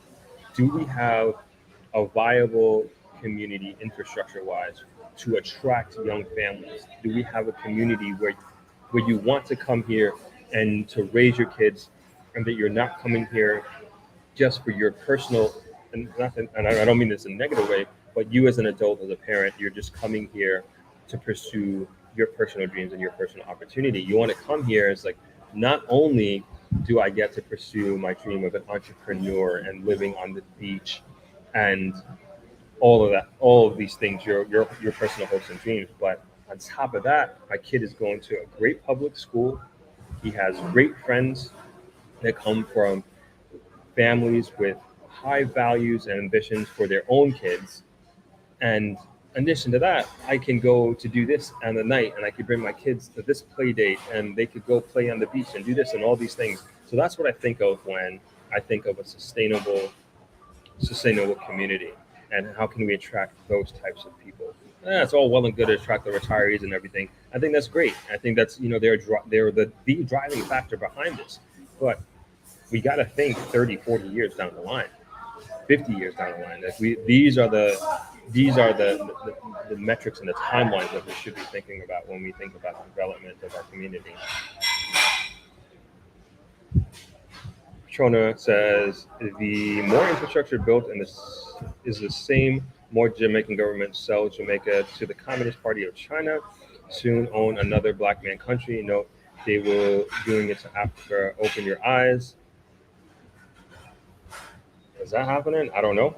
I would say I think China, however you feel about them, when you look at the partnership with Jamaica and China and what Chinese companies have done for Jamaica in a very short period of time, and I'm specifically thinking about the road infrastructure, it's hard to argue. How else would we have gotten here? How else would we have done Highway 2000? How else are we going to do these mega future infrastructure? Like, where else are we going to get the funding? Where else are we going to get the competence to do that, the expertise to do these roads? And I'm open, and I'm not saying that I have an answer, but I ask you, as like people who criticize that, what is the alternative? Who is the alternative? Just want to know. And I'm American. I'm American. So born and raised. So at the end of the day, and I'm saying that in the context of, we know where America and Chinese relations lie at this point in time, right? So when I think of Jamaica and I think of third world countries, and I don't really think of Jamaica as a third world country, to be honest, where we are, but for the sake of simplicity, where else or how else would we have been able to do what we've done in this period of time? Tisha says, "Good afternoon, everyone. Man, I miss Nick Grow. Come back soon."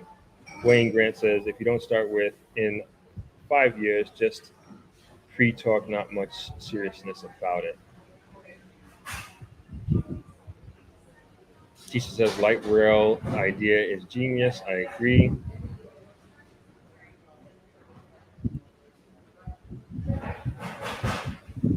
All right, I'm going to take a break here. We've been going about 2 hours now, and I was starving when we started. So you can imagine that my food's here. So I'm going to eat real quick. I got to apologize again. I got 0 new videos for you guys. Hey, what if, let's go back. Let's do a tour of travelers. So I got a tour of travelers and I got my Christmas run. That's the best I could do. That's the best I can do right now. Just so I don't show you the last video. All right, let's do that. And I got the tour, I got the cottage tour. All right, bet. That is what we're gonna do. Um, I'm gonna take some time to get some food here. Hope everybody's enjoying the stream.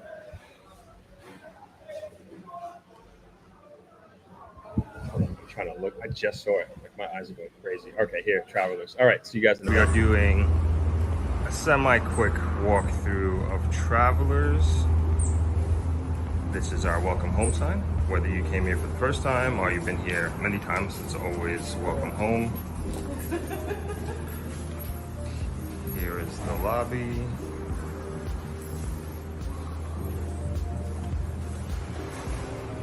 Then the front desk is over there. And if you play the piano, you can play the baby grand piano here. And we just put this lobby bar here, which we haven't began using, but it's kind of turned into a makeshift tour desk. And here is the meat office, Negro Education Environment Trust. This is my family's nonprofit organization. And yes, we are also part of the Rotary Club, the Negro Rotary Club. Okay, moving on. So we're stepping into the garden area here. And here on the left is the bungalows. This is actually the first room category that my dad started with. Started with 3 of these and then slowly built it up to the property that it is today. So this actually used to be a jungle before my dad started this, and he started from scratch. So up here above the lobby, these are our suites and deluxe rooms. Then over here is the superior rooms. They're grafted mangoes and they're really, really good. And then over there is our standard block. And going down the bungalow path here, we're doing a little construction here. This is one of our bungalows. Give you guys a sneak peek. Hope this is dry. Okay, it is. Alright, just a little quick sneak peek. Brought the ceilings up. Well, got AC. That's it. Not even gonna explain the concept, but I'll just give you a quick look-see on what we're doing here. Alright, I don't know if I was supposed to show you that or not, but that is that. Okay. Moving on. Keep going towards the beach. I'm not sure if you can see that from here, but that's the direction that we're heading in. And then over on the right, morning. All right. And over on the right is the pool area. Let's see if we can walk across.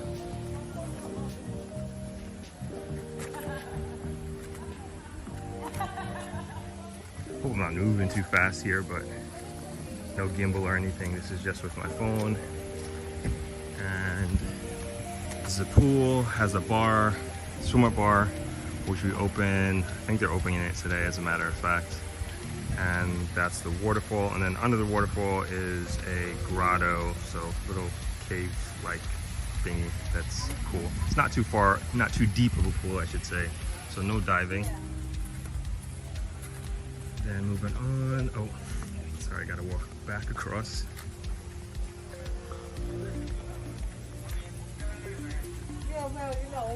And then over here on the left, we got our gym. We just repainted it. So we got treadmill, we got techno gym weights, if you know about weights. These are top of the line stuff. Super proud of that. Elliptical, pull up, chin up, dip bar, squat rack. We got 2 exercise benches and bench press and a bunch of different plates. And there's me. Let's keep this moving.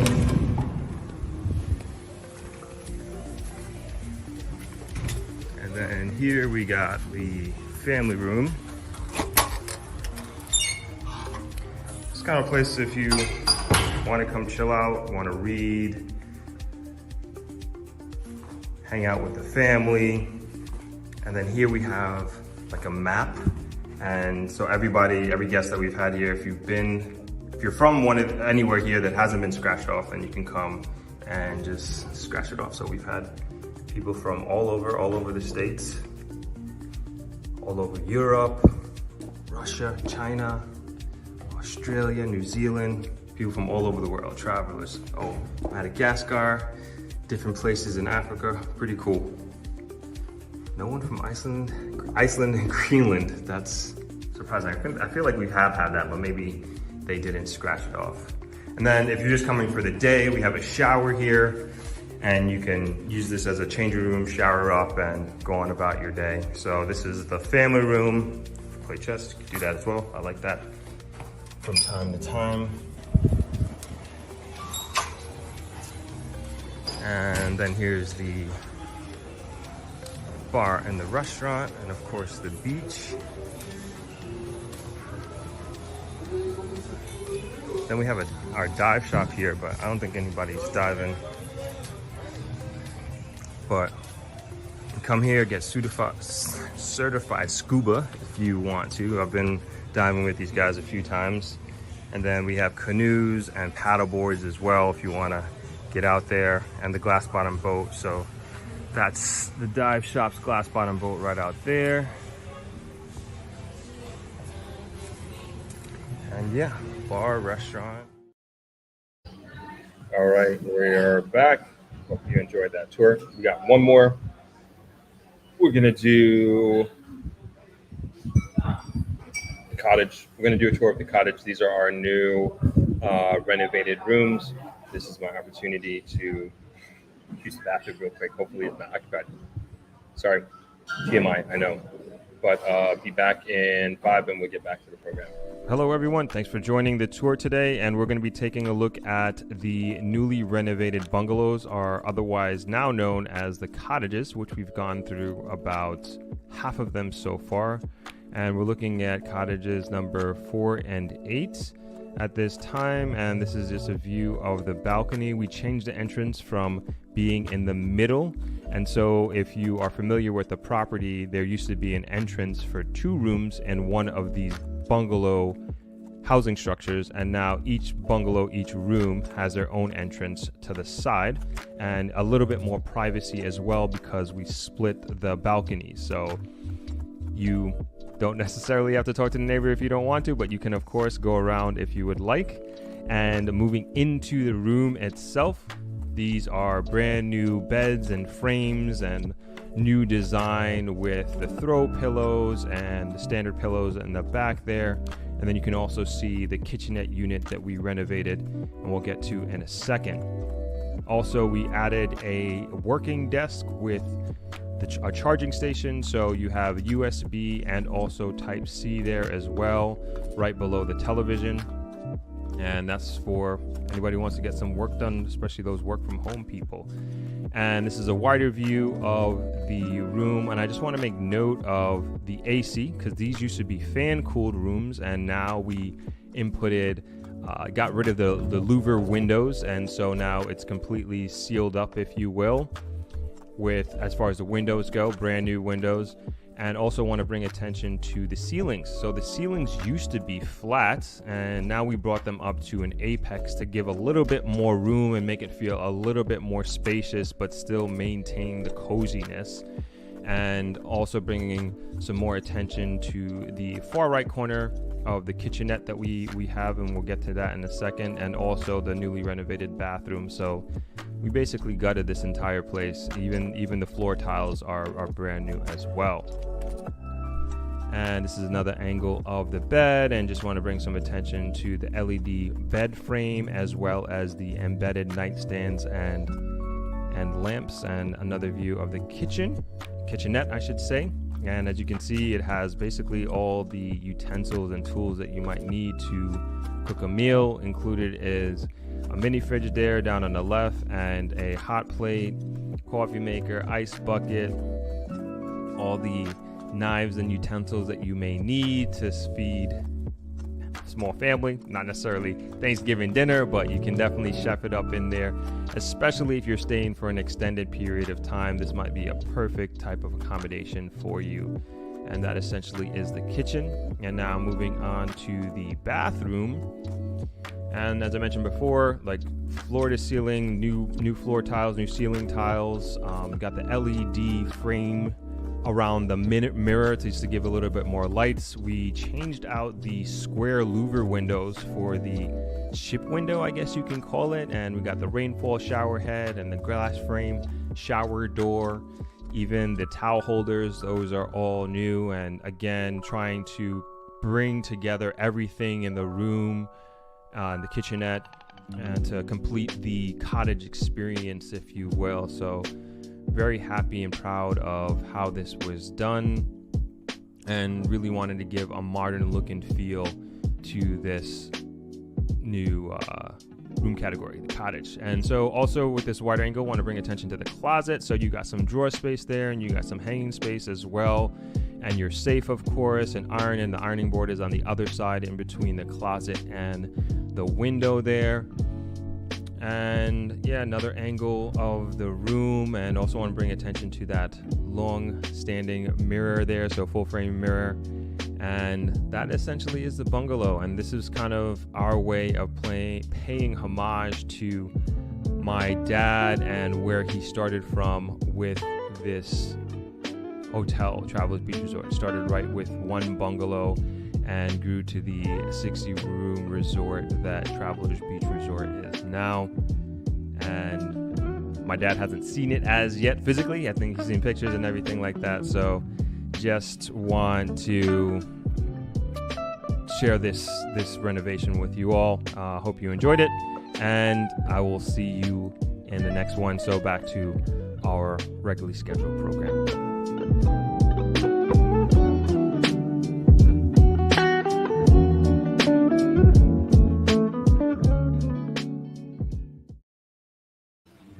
All right, we're back. Hope you all enjoyed that one. All right, let's get to these comments. All right, I know I skipped a bunch, so sorry, but let's get to the most recent ones here real quick. Let's see what's going on here. Hope you guys enjoyed those little mini commercials on Travelers. Even from when I made them, we've actually had some physical infrastructure changes, which I made days like maybe 4 months ago or so. So we got to do another updated one to kind of bring everybody up to date with what's going on with Travelers and where we're going. So let's get some recent ones here, and I will get back to the previous ones as well. Don't worry, we're going to try to get to all of them. Hold on, where are we? I just want to bring up the relevant ones.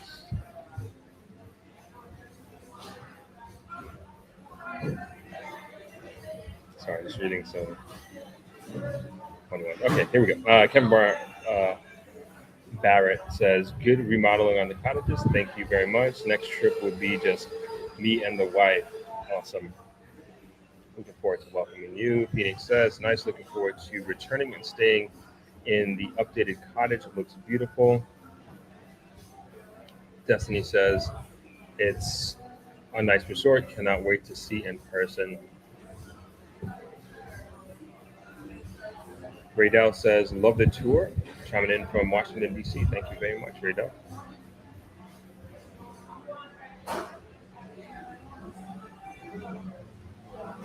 Phoenix says, nice. Looking forward to returning and staying in the updated cottage. Looks beautiful. Thank you.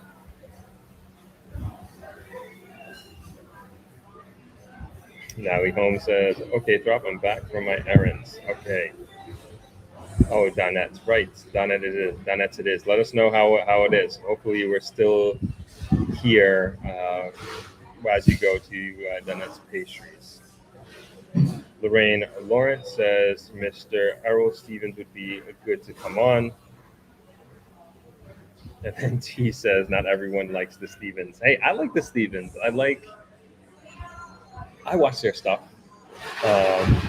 Why doesn't everybody like the Stevens? Just curious. Just curious. Not to say that that's who I had on, but just curious why people like it. But I like their content. I watch Swaggy do her thing as well. If you don't know who we're talking about Jamaican YouTubers, and people are trying to guess who I have collaborated with last week.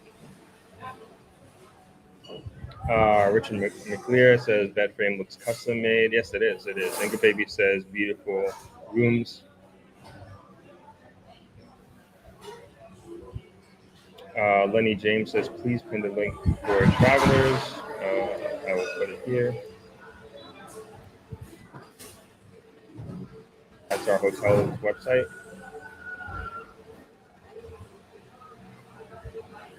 Marion Parkin says I have seen you before. I've worked with your father with humanitarian aid. See you soon. Okay, looking forward to seeing you as well, Marion.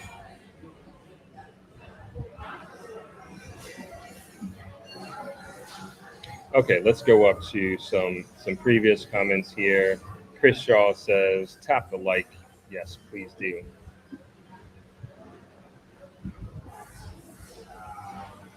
That would definitely help. Chris Charles says a notion of traffic reduction.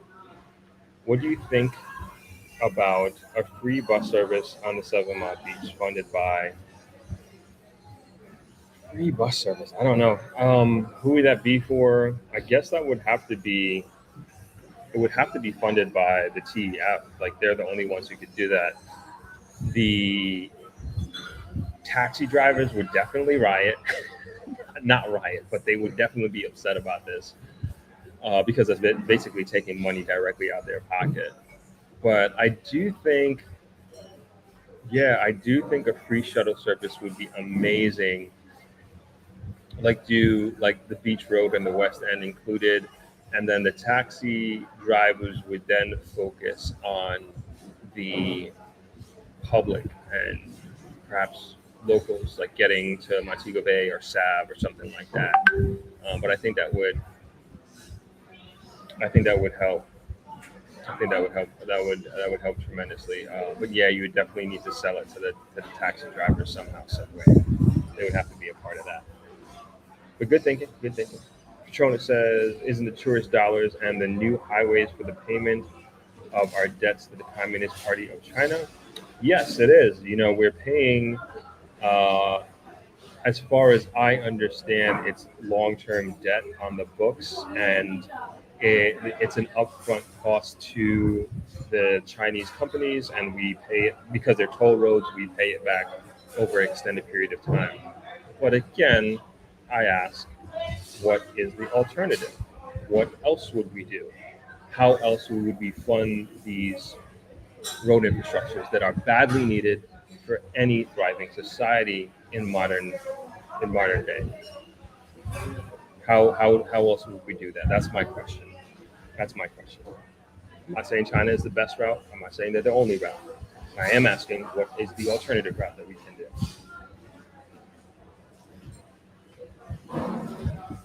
Kevin Gaynor says, I'm betting on Jamaica with Irie as well. Jamaica's with Irie. We got Jamaica with Irie and we got Life with the Stevens. Those are the two guests.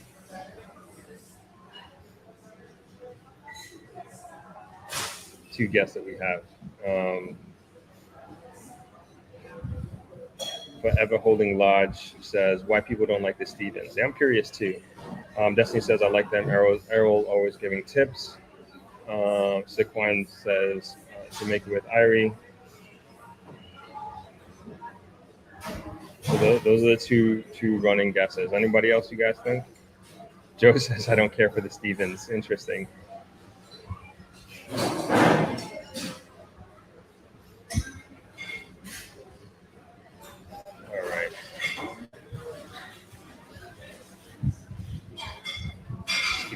up here. EJ Watson says, Mikhail, when have you ever heard that the JLP builds schools and hospitals in Jamaica? Please let me know. I would say that for any party, you know, I just think in general, political parties aside, they're just, since I've been down here, there just hasn't been a great focus on education. There hasn't been a great focus on the investment in education. It just simply hasn't. I just haven't seen it. And I've said this before, like I really wonder where Jamaica would be, and especially in the grill, us here in the West, where we would be without the efforts of philanthropic organizations like the Negro Rotary Club, like the Rock House Foundation, like the Negro Education Environment Trust, like the Soup Kitchen, Marigate Pub and Soup Kitchen, St. Anthony's Soup Kitchen, excuse me, the Kiwanis Club. Like there's so many organizations that do like great humanitarian work for education and for young people that is really bridging and filling the gap for the have-nots as we talk about today, and with this focus on education. I just don't know where these kids would be without it. And many of them have turned into adults, and they have become successful adults or successful young people. And we can attest to that in our organization with the NEAT program. And this is the kind of effort that needs to be taken on a much wider scale. But the resources aren't being allocated in that direction enough, in my opinion. And that's Jamaica in general, period. It's just simply just not enough. And I just don't think it's anywhere near where it should be, especially given where we want to go and where we want to be in the future.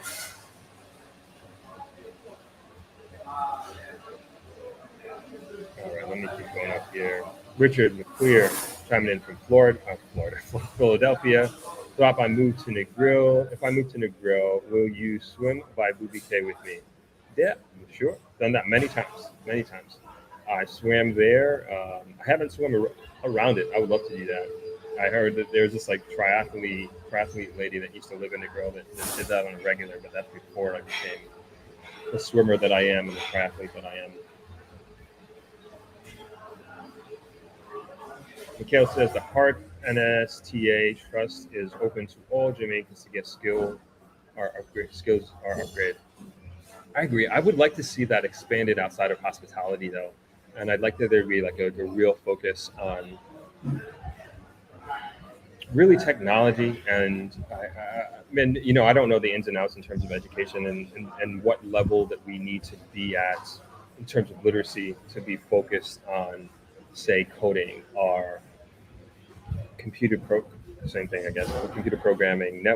computer networking, that is. Graphic design, being a video creator, all these things. Like I think these are like the ways of the future, and like companies are looking for these skill sets like on a day-to-day basis, myself included, like looking for these skill sets. But there isn't a plethora of a pool that we can tap into to get these skill sets. But the Heart Trust is fantastic. It does wonders. I'm glad we have a government organization specifically focused on the skill sets of the hospitality workers. Jen says, even if they diverted 10% of daily flights into MBJ, who are going to Negril anyway, that would be a significant help to the airport and traffic congestion. Jen is chiming in on a previous point that I made.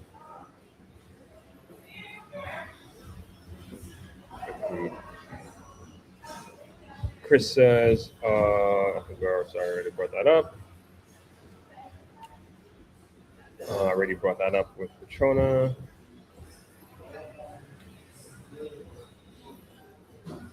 Kevin Parrott says, Elaine Allen Bradley, yourself, Rob, and maybe serious members here ought to consider maybe starting a Negro clinic and then mature towards a like small hospital, plausible, perhaps.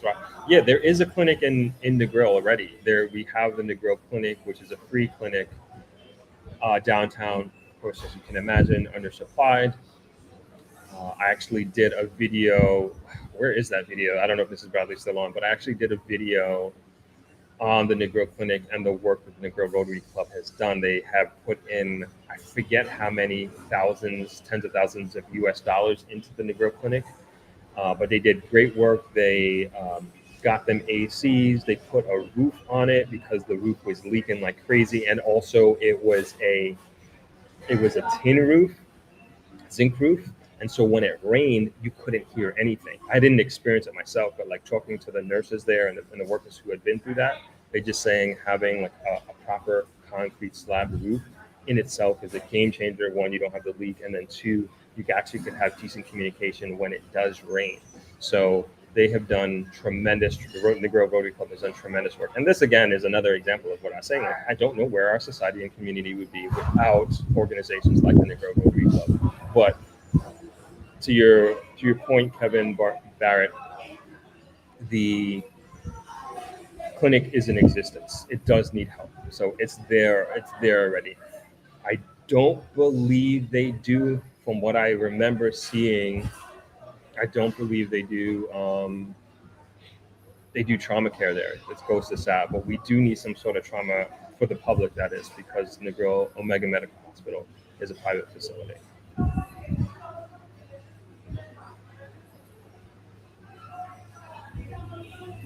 Monica says, one of the most beautiful places in Jamaica. I lived and worked there for 10 years. Where are you referring to, Monica? It's a little out of context for me. I might have moved on from the subject before. I believe it's ISO Mario says, land space isn't there. We will lose environmental value. Perhaps I am concerned about the environmental value for sure. It does look like the land space is there as you go into the morass, and if what was saying before of it being currently 2,200 feet, and the airport, the airstrip, I should say, is what I'm referring to. It's currently, according to some commentators, Jeff in particular says that it's currently 2,200 feet. That's square feet, 2,200 feet long, and it's according to.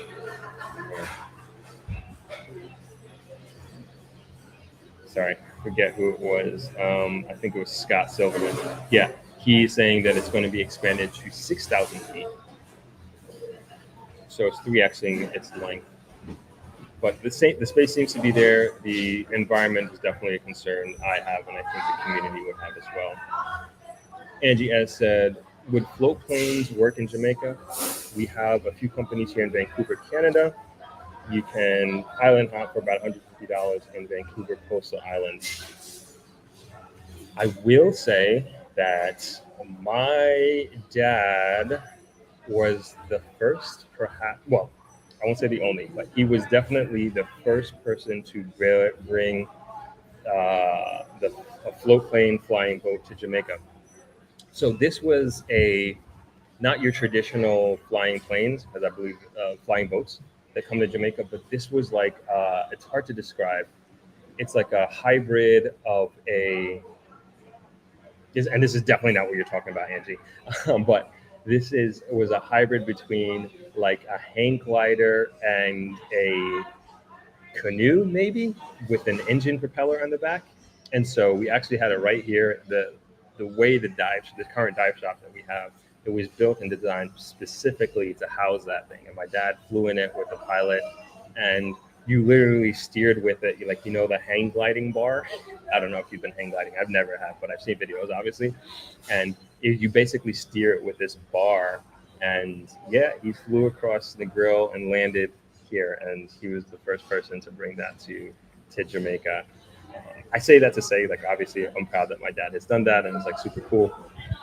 We're talking about the late '90s. My dad had brought that to Jamaica, and the idea was, I'm not sure what happened and why it didn't become commercialized, so to speak, and more popular.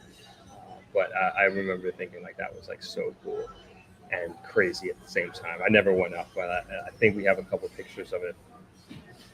I say that to say is that it seems like it is possible, because if that mechanism, airboat combination, works, I believe that having these floater planes could work as well.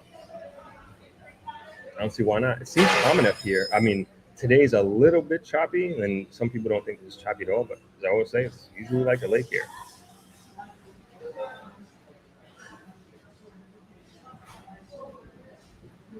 Ficus says, from what you're saying, we don't really need a new airport, but to develop the infrastructure around Montego Bay Airport, did you know that Heathrow Airport has a regular 5-year development plan? That's pretty cool. That's pretty cool. I hope we can get there we can get there somehow. Um, I would say, like, listen, if you got the average transportation time from Montego Bay to Negril down to 30 minutes, do I think we need an airport? No, I don't think so. I think everybody is used to traveling from an airport to whatever their destination is in 30 minutes. I think that's for some people that's amazing. I think under an hour is key. That's the key. It's under an hour. If you can get it to 30 minutes, I don't think an airport is necessary at all. I think it's possible. Like you have the means to do it. You have the means to do it. How long that's going to take to actually come to fruition and become a reality, I'm unsure. But you bring up a good point, Ficus. I hope we fix the noise in the background. We're using some technology that Chad brought into play, some AI technology. So hopefully the noise is a little bit better and you're not hearing so much background noise. Sorry about that.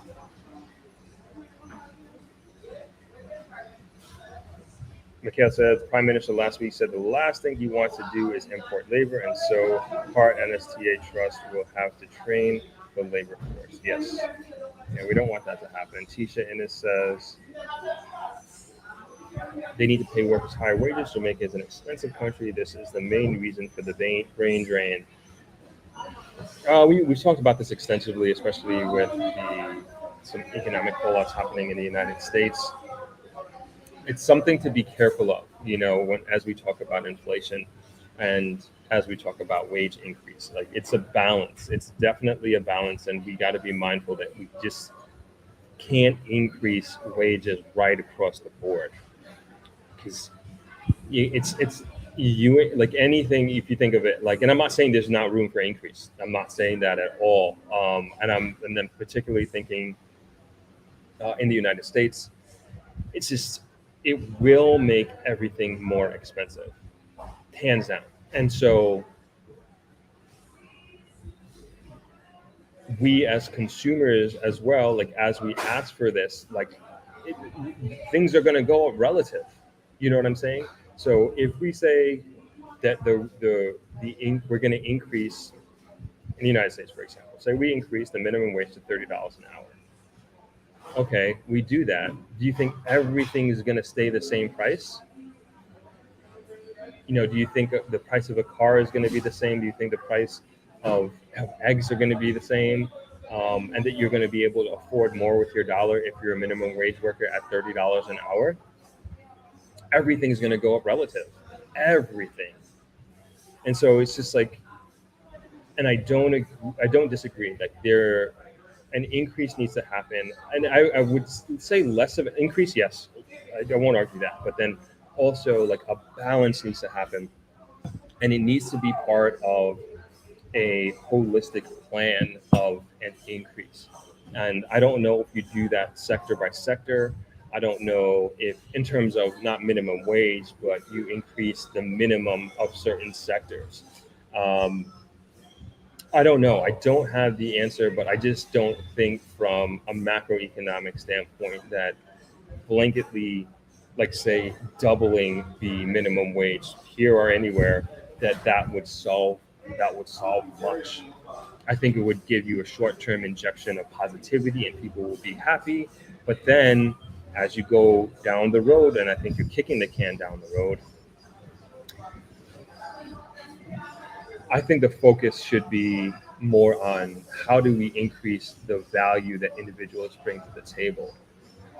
Value meaning education, value meaning skill sets, value meaning the ability for an individual to create art and or take advantage of opportunities that they have. It's not an easy answer. It's also, and when questions like this arise, where do you look to as a model? Like, which countries, which cities are you like, okay, and then nowhere's perfect, right? Nowhere's perfect. But you look at different countries and you look at different cities around the world. Like, where do you point to and say, like, hey, they're doing something right over there? They have figured out the issue that we're trying to solve. One place that I always think about is Norway. And when I think of different models of financial models and I think about the happiness of the people there, right? And I've spent a decent amount of time there, and they are constantly, and just the Nordic regions in general, Norway, Sweden, Finland, Denmark, and they're constantly in the top 5, top 10 list of happiest places on earth. And one of the reasons why is they don't really, this is of course huge generalization, is they don't really worry about, I think, financial financial burdens, right? Because um, a lot of, what would I say? A lot of like a lot of the basic needs of the human experience are taken care of. And again, huge generalization. I'm not saying they don't have poor people there. Every country has poor people, but they are very much a social system where the government takes care of its people. Um, you look at their technology that they have. I brought this up before. I think last week they are far more advanced. And when the U.S. says they are the best at everything, like no, like the U.S. is so far behind on so many different aspects of its society, especially when you travel. And then this is where you get these insights from. And when I went there for the first time in 2013, that's when I realized it's like, damn, the U.S. definitely is not number one. Like, we are not the best. And I'm very proud to be American. I'm very proud to be born and raised in America, born and raised in New York. And you constantly have this beat into your head of that we are the best. And you come to the world and you just wake up every morning like you just have this high level of confidence and patriotism. I mean, we said the Pledge of Allegiance every single day growing up. Like, it's been ingrained in our heads and ingrained in our minds, and so and it worked. I have this American sense of pride, for sure, that is completely, very much embedded and very much a part of me. However, as I grew older and I mature and I experience different things and I travel the world, you just got to see things from the way they are. And America is not the best at so many different things. And going back to Norway and the technology and the advancements that they have, and like then their society, like my experience in being there, I'm like, man, like everybody's happy, everybody's like kind of going about their day, and like their problems that they have, like as individuals, like these things are jokes. I'm coming from a place where, at a time where it's like, I'm struggling to pay my phone bill. I'm struggling to be on this trip, and like my friends are at that same point as well. So it's like, how are they going to make rent next month? And like they are worried about, I mean, take it not as serious things. I won't get into specifics, but not as serious things. But the way and reason that they've been able to do that is because they have the largest they have the largest, what do they call that? Sovereign wealth fund. They have the largest sovereign wealth fund in the entire world. They are also, their economy is driven by oil and salmon, and they discovered oil in the 1960s, and they became a world economic power in a very short period of time. But they knew that oil would run out at some point, and that perhaps salmon wouldn't always be there. And in that realization, they have decided to focus on their sovereign wealth fund, and that now they have the greatest sovereign wealth fund in the entire world. I say all that to say is that Jamaica is a different makeup in that sense, in terms of where we get our funds from and how our economy works. But when I look and think of a model that, or a country, I can't even say a model because we can't even model ourselves off of that. But I look at them, I was like, man, that's a crazy place to live, and a crazy reality to have. It almost seems like it's fake. I'm not even kidding. I was like, man, this is when I was there, and I've taken many trips there. I'm like, this doesn't even seem like a real like this doesn't seem real. It doesn't seem like a reality. It's just like it's the closest to utopia that I've experienced in all my travels. I will say that the absolute closest, and and it wasn't like in a concentrated area or place. It was like right across the board, everybody. That's what I mean. Like that's why I say utopia. I'm not saying there aren't places that I've been very happy and I've been enjoyed myself and I see everybody happy, but that was the first and only place that I can think of where it is like truly, truly like across the board. I know that Jamaica has many times been compared to Singapore, and perhaps that being a path that we can take to prosperity through national prosperity. And I do think there are elements of the current plan that are modeling that of Singapore. And that is a much closer example than say I'd say Norway in the sense that Jamaica is looking to become a global logistics hub in the West, and we are on track for that.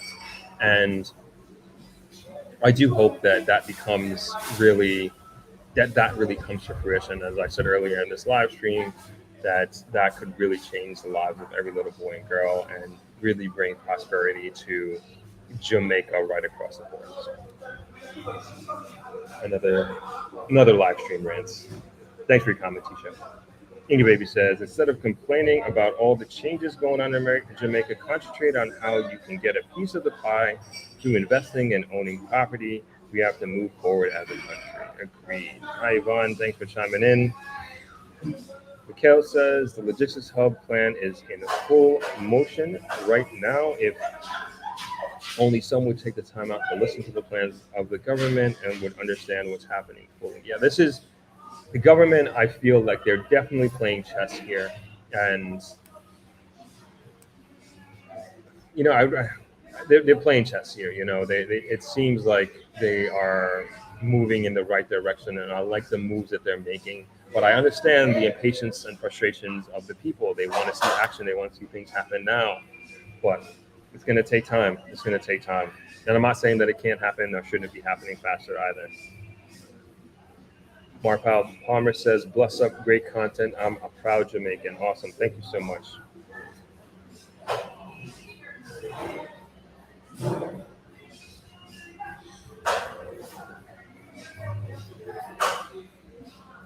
All right, let me see if I have any other comments here that I might have missed.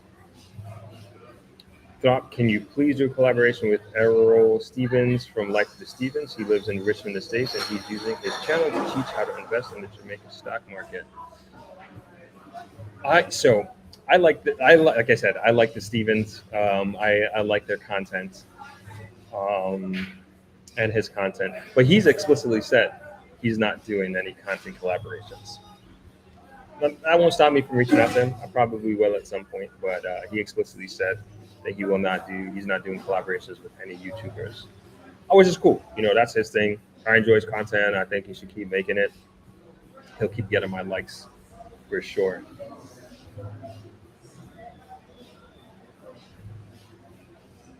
All right, I think I got most of the old ones. Let's go down to some new comments here.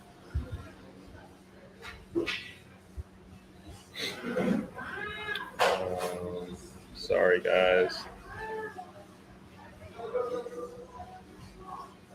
T says, invest in REITs or mining companies just to get a small dividend while prices go up. They trash the environment. No thanks.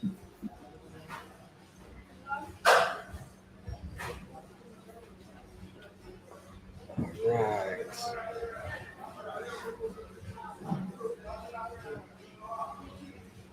So I'm just trying to get to. There we go. Okay. Andrew Blake says there were the same issues against Jamaica with orientation and the Stevens in regards. I think Russia and Ukraine. Honestly, I like Jamaica with Arab more, but I guess I'm okay with both. Gotcha. Inga Baby says, Throp, is your guest Kalia Reynolds from Taking Stocks? Maybe, maybe not. I want to really do it, so I'm kind of playing this out, drawing this out too long. But I'm glad you guys are participating in the fun here. Chad.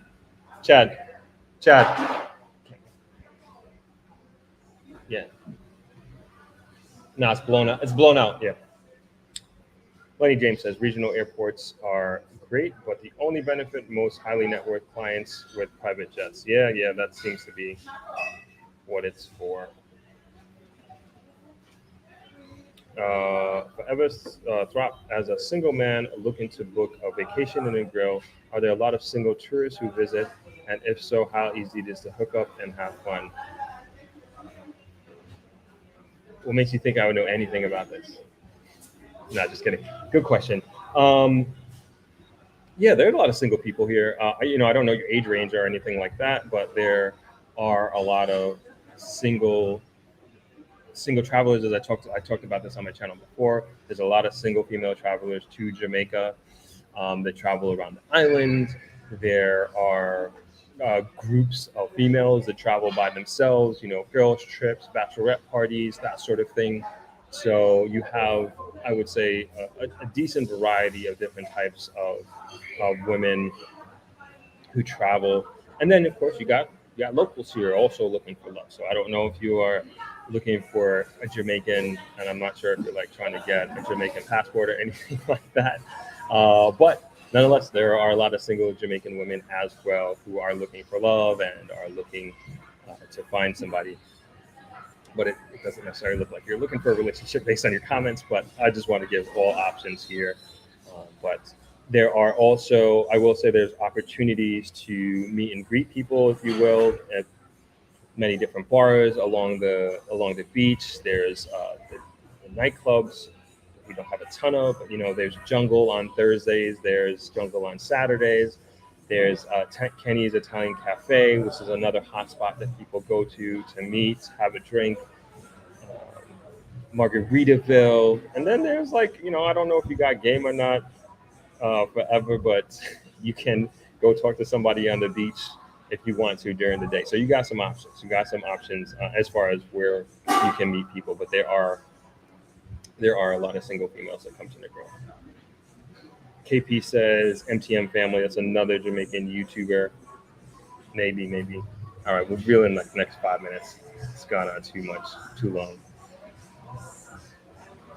Richard McClear says, how do we get Jamaica's minimum wage increase? It already increased. So it's starting this month, if I'm not mistaken. So it increased from 9,000 a week to 13,000 a week. So that already happened. Oh, Chad answered that. Thank you, Chad.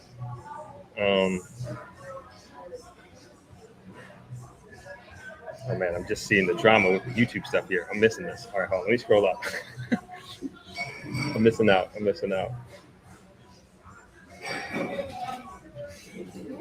Okay. Killigrew says, bravo, Thwop, and your brother for embracing your dad's vision and growing it in such a beautiful way. Thank you very much.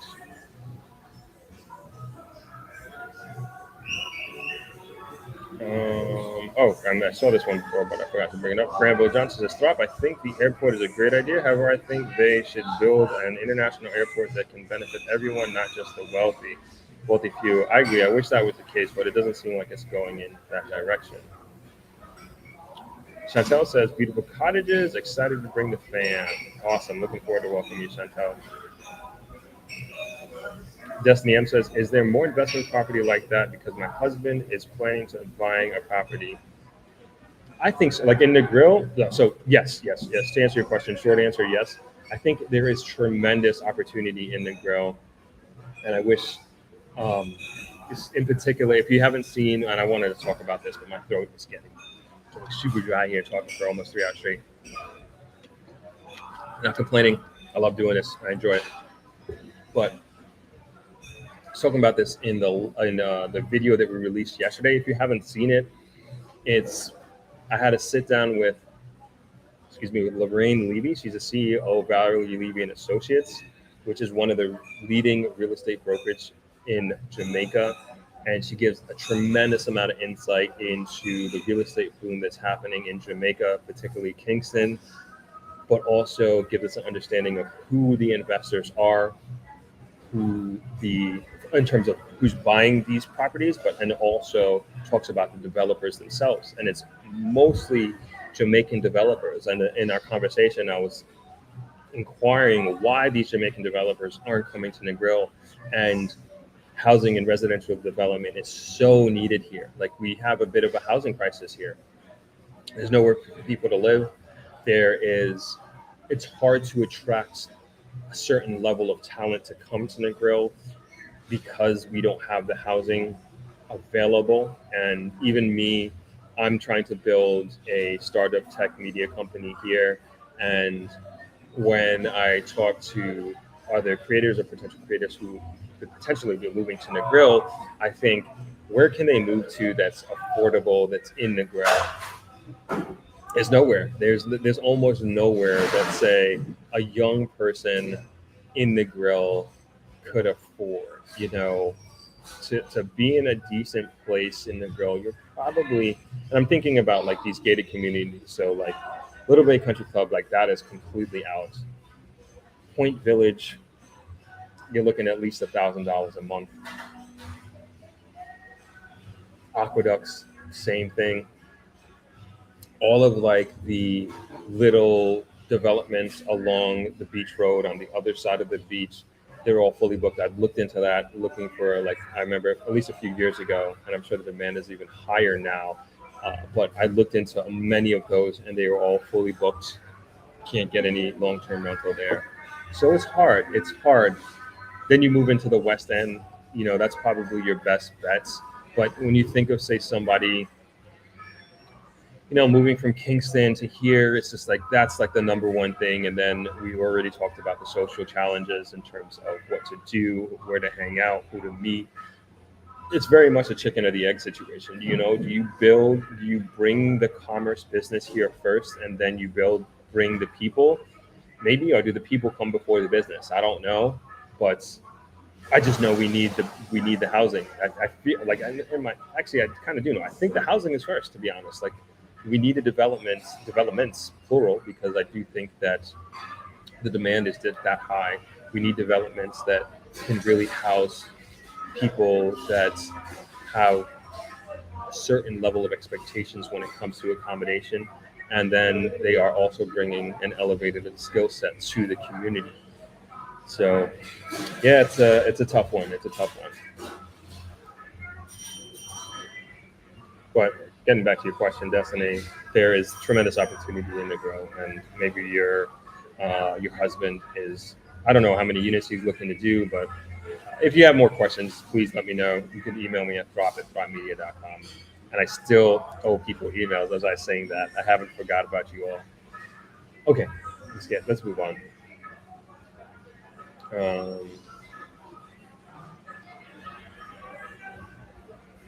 Inga Baby says we need more L's with Stevens, and I read the comment. Joe doesn't like L's with the Stevens, and I think I asked why. Joe says I don't like how Stevens dealt with Jamaica with Irie. That's so funny. And then I've heard people says I don't like how Jamaica with Irie dealt with Life with the Stevens. So you got kind of two camps there.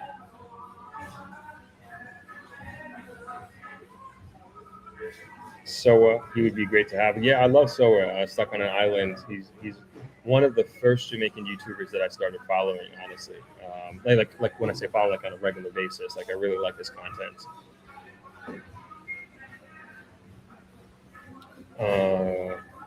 T says they've had blowouts with 3 other YouTubers. Is that Life with the Stevens? What are the YouTubers? I know about Jamaica with Irie, but I don't know about the other YouTubers. Interesting. Let me know, T. Range Request says we will need staff from outside sources. Facts. Reasons we are having this are the refusal to employ over 45 to 60. There is also low wages in the industry need to be dealt with.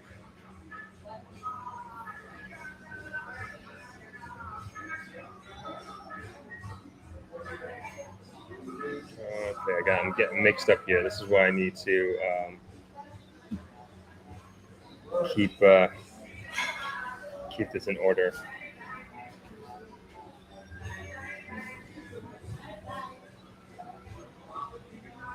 Okay, and that says background music is very distracting. Is it better? Let me know if it's better. Sorry about that, Annette.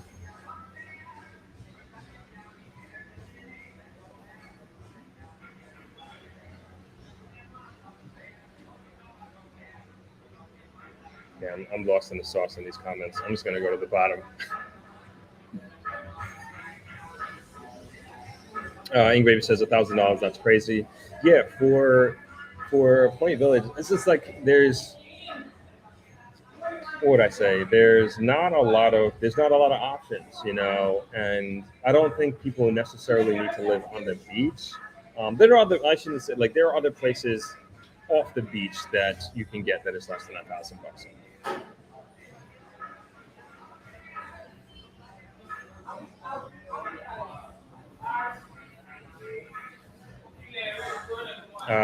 HB says my spirit don't take to the Stevens. Okay, fair enough. Inga Baby says, as a Jamaican, I'm standing with Errol. All right, we don't need to create fractions here. You can watch both. If you don't like one, then you don't have to watch the other, right?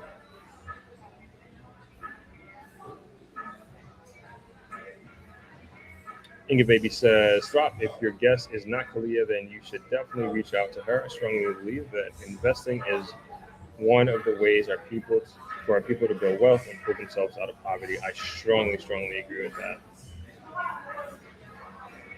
Lorraine says, I'm very proud of your dad too. Thank you.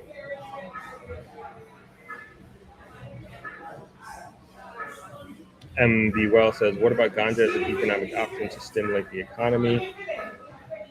Definitely. Here in the West, we are known for that, particularly Westmoreland.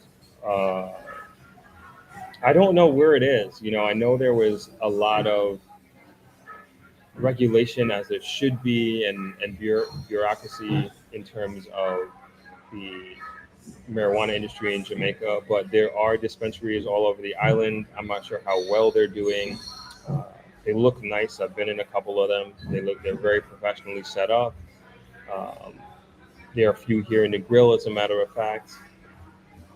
But I feel like the real, who am I to say, but I would think the real money in that is the export of Jamaican ganja, right?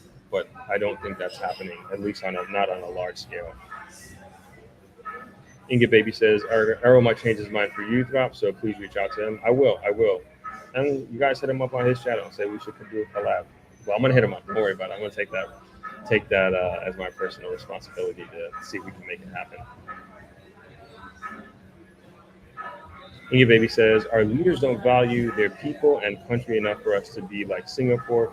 We need to have a no man left behind attitude in Jamaica. We need more people in the middle and less at the bottom. I agree. Boom Knight says, blessed love to you, brother. I love the story about your dad. It reminds me of the original people and elders I knew growing up from the early 70s until I moved back to the UK. Awesome. Thank you very much. Joe says that who classifies Jamaica as a low to middle income country? The term third world is no longer used. Yes, I'm aware. We're just kind of using that in that terminology as I feel like I was talking about in the early 90s. But yeah, I'm aware. We are low to middle income country. I definitely don't think of us as that as third world for sure.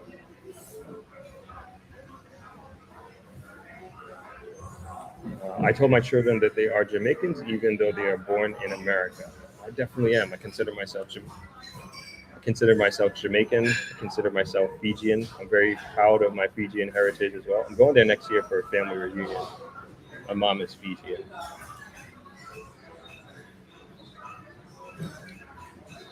I also consider myself American as well. Richard McClear says, is Jamaica going to have a digital nomad visa, and has Starlink been a game changer for people coming to Jamaica to do remote work? So we have advocated, I know people have advocated for a digital nomad visa. It's getting hot here. I'm going to take my hat off. Especially during the pandemic, people advocated for that. I still think it should happen. We have the infrastructure for it. As far as internet, we have stabilized electricity. We have a stabilized political system. I don't see why not. I don't see why we shouldn't become like this digital nomad place. But it's Jamaica's not a cheap place to do it though.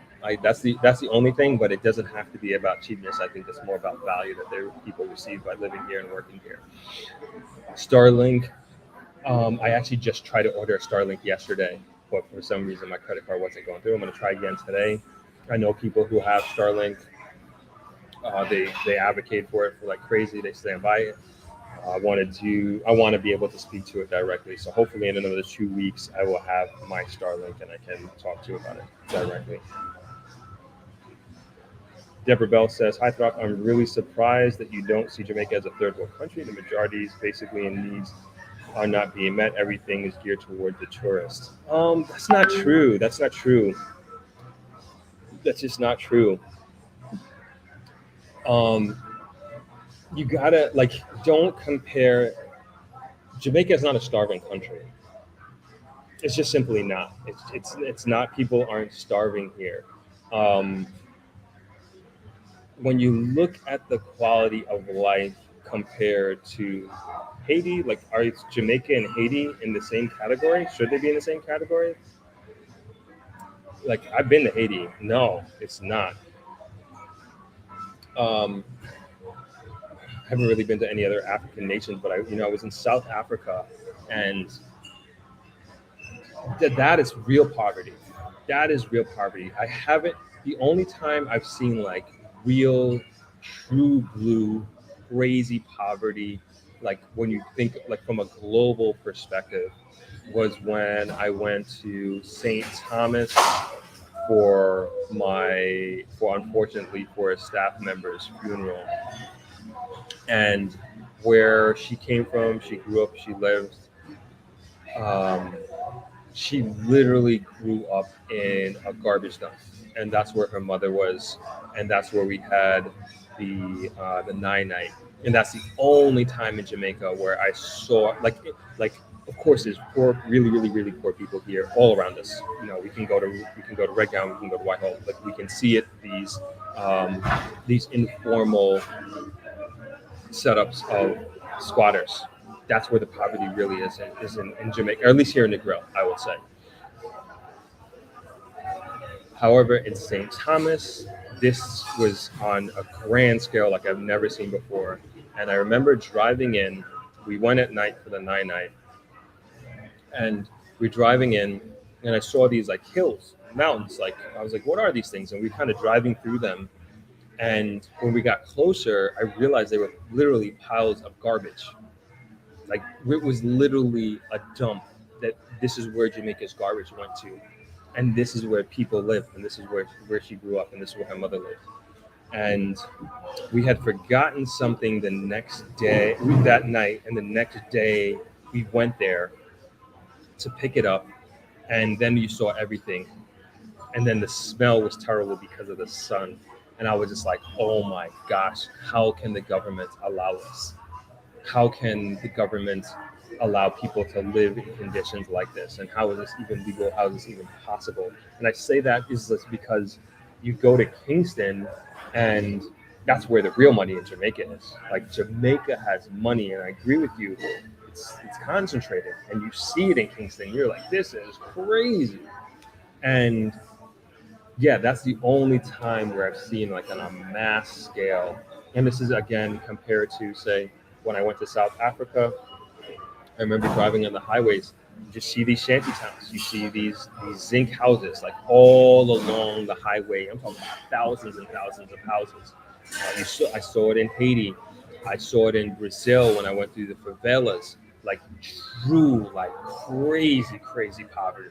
Like unlike I've ever seen in any other like any place in the world. I would say Haiti was the worst for sure. Haiti was the worst that I see.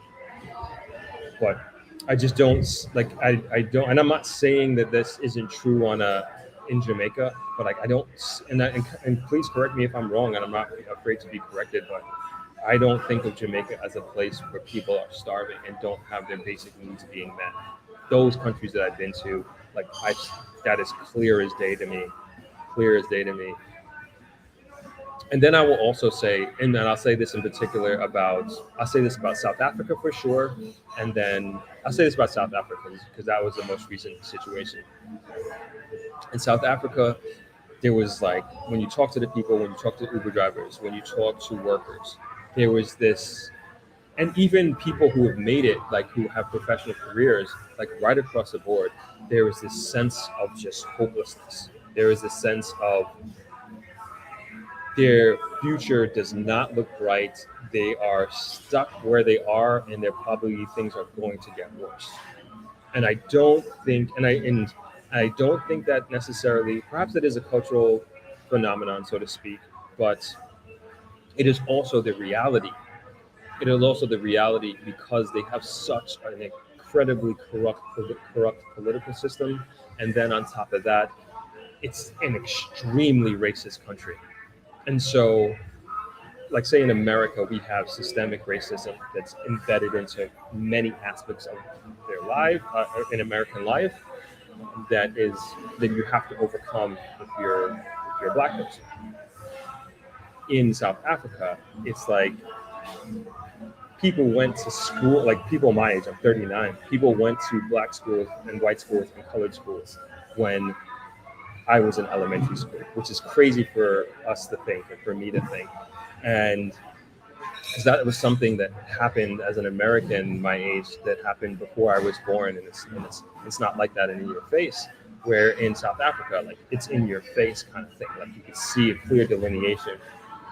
And I didn't experience anything racist over there at all. Like I had a great time. I was actually looking for it, ready and waiting, but it never happened, and I'm happy for that. But my point is that the people that I spoke with there is just like a high level of just just hopelessness, which I don't find here in Jamaica. I don't find that. I think, and this could also be a cultural thing as well. I find that Jamaicans are generally optimistic about their future, and there's never this. There's this. I never met a Jamaican that has given up on life, that has given up hope on what they want to do, what they want to achieve, how they're going to do this, and how they're going to do that. I just haven't met that Jamaican. I haven't met that Jamaican. And please, again, correct me if I'm wrong, if you know otherwise, or if you experience otherwise. But even the man on the beach selling mangoes, selling hats, selling this, selling that, or whatever, he has a dream, and he's going to fulfill his dream. All right, sorry, gonna keep going here with the comments.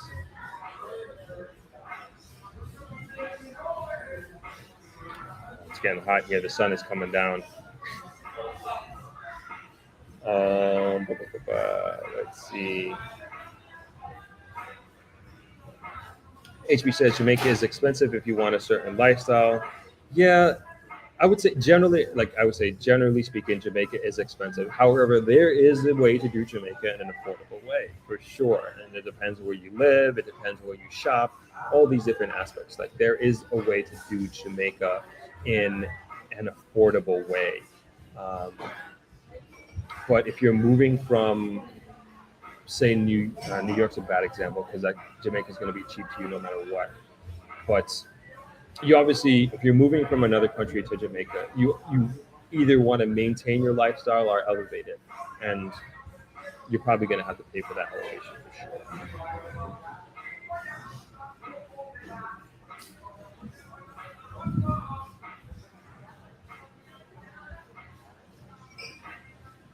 All right, just trying to go through this. Your comments here. All right, new commenter. RIMB says, I only hope that these new developments will benefit us, the poor and low cost Jamaicans. Green Island and Hanover need to be developed too. It's the entrance to the growth. Agreed. Yeah, and I think that's one of the major points here, and hopes is that people really that the investments coming in helps all Jamaicans right across the board. Ficus says, Delcat family YouTubers. Yeah, I like their channel too. I'd be watching them. Okay, so we're gonna about to reveal who I met with, which I will say you guys have already guessed it.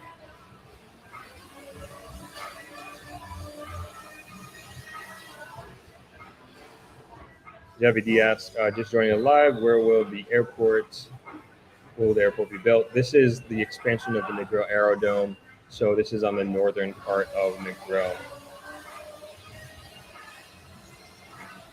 HB says there is food growing on trees in Jamaica, all over. Inga Baby says, no, Jamaica and Haiti is not the same. We wish the best for our Haitian brothers and sisters, though. Absolutely, absolutely.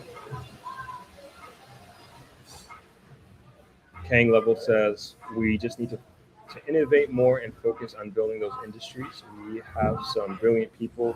We just need to support them more. I agree.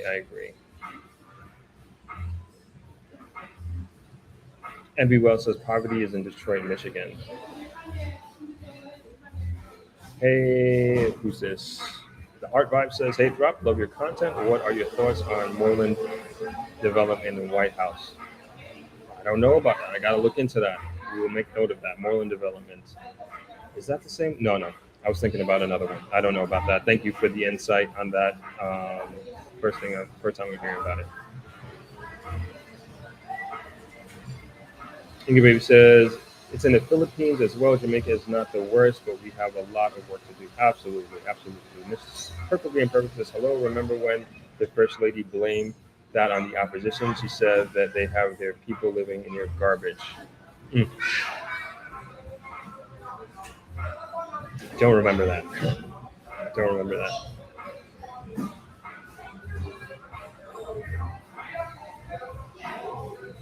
Veronica Tate says, travel out of the coastal areas of Jamaica and you will see the real Jamaica. As to third world question, depends on where you live. No, I've been there. Trust me, Veronica. Sorry, I'm sweating like crazy. This sounded serious. No, I've been there. I know what you're saying.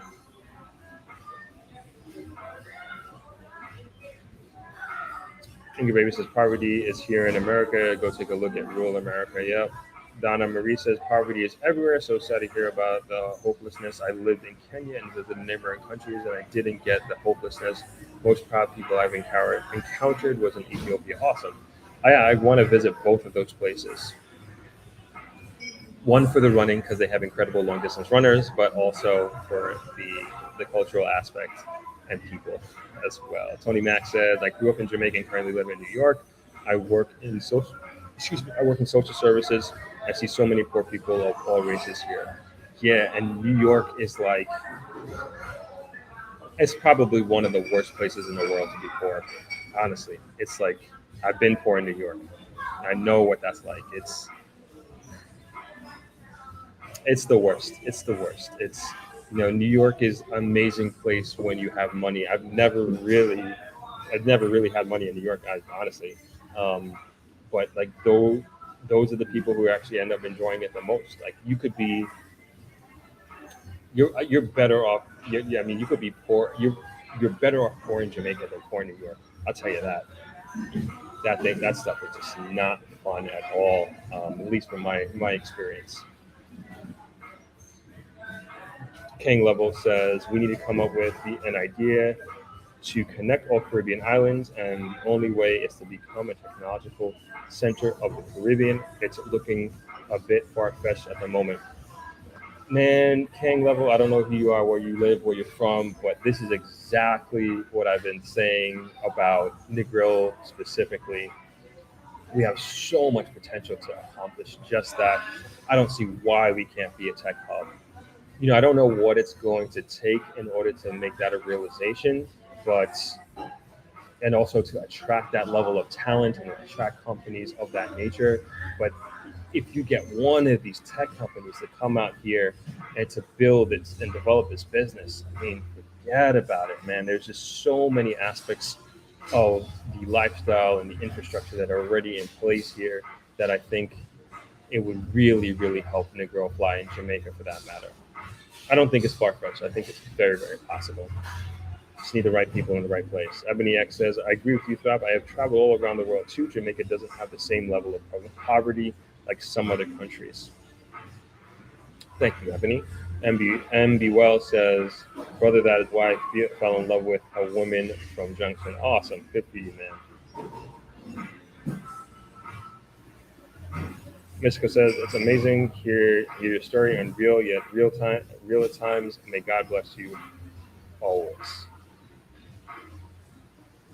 Donna Marie says so sad to hear about the hopelessness. Oh, we read that already. Sorry.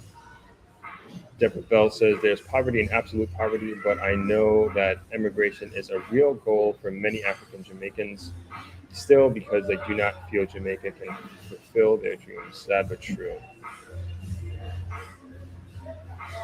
Leon Smith says, Drop, thanks for presenting Jamaica in such a positive light while being objective. I do my best. I do my best. Thank you, Leon. Callison says, I agree that Negril is quite expensive, but isn't there less expensive accommodations in adjoining communities? Plus, commuting is not as challenging in Westmoreland. Yes, so most of the workers who are in the hotel hospitality industry live outside of Negril. And Lucy is a main hub, and then also Sav Lamar is a main hub going I guess at that point going south of Jamaica. So Negril. So you're right. Ebony X says, so true. You better not be poor in New York. You'll be living on the streets very easily. Very easily, you'll be living on the streets of New York. Trust me. Angry Baby says, there is so much poverty here in the U.S. They are very good at hiding it. Agreed. HP says, I've been hearing Jamaican who feels it's better to be poor in Jamaica. It is. It definitely is. Richard McClear, I would love to see a live stream from Blue Mountain Coffee Festival. That's awesome. When is that festival? BP Limo Service says, you want to see real poverty, go to Detroit or Buffalo, or even Buffalo. Man, I've been to Buffalo a few times, but not Detroit. Karen Martin says, there are many YouTubers that have interesting content, finance, Kalia Reynolds, or Learn, Grow, Invest, Demystify, J.A. Miss, then Jamaica with Irie, Cultural, Island Setting, Junior Lifestyles Efficient. Thank you for that. Chad O'Malley says the likes are looking kind of low. Please like the stream, help like-minded ones join the conversation. Thank you, Chad. Yeah, the like button would definitely help out a lot. Cost you nothing. Cage Level, excuse me, says we don't have much resources. We have to use our intellectuals and support innovation to move forward. Agreed. Oh, HB says, sorry, they say it's better to be poor in America. I don't know about that. I can say about New York, like I'd rather be poor in Jamaica than poor in New York. No question. No question. Yankee fan says no one wants to remain poor in Jamaica. No one wants to remain poor anywhere. I agree what you mean. I agree on what you're saying here. But I feel like we're on a trajectory to prosperity. I'd like to believe that there are a lot of positive things happening in Jamaica, in the private sector, and the government coming on down. I am very, very bullish on Jamaica, even though I can't really say that from an objective standpoint, as I'm a stakeholder here in the grill and with multiple businesses. But I continue to invest and continue to grow the roots even longer and stronger here in the grill because of my optimism. And it's not like I don't have other options in other places I can go and do different things. But that's where my mindset is now. Thank you all for your comments. I got through most of them, as many as I possibly could. And now to reveal who I've done a collaboration with. You all guessed it. You're right on point. I don't know how you guessed it or why you guessed it, but it is indeed Jamaica with Irie. We did an amazing collaboration over a few days here in the grill.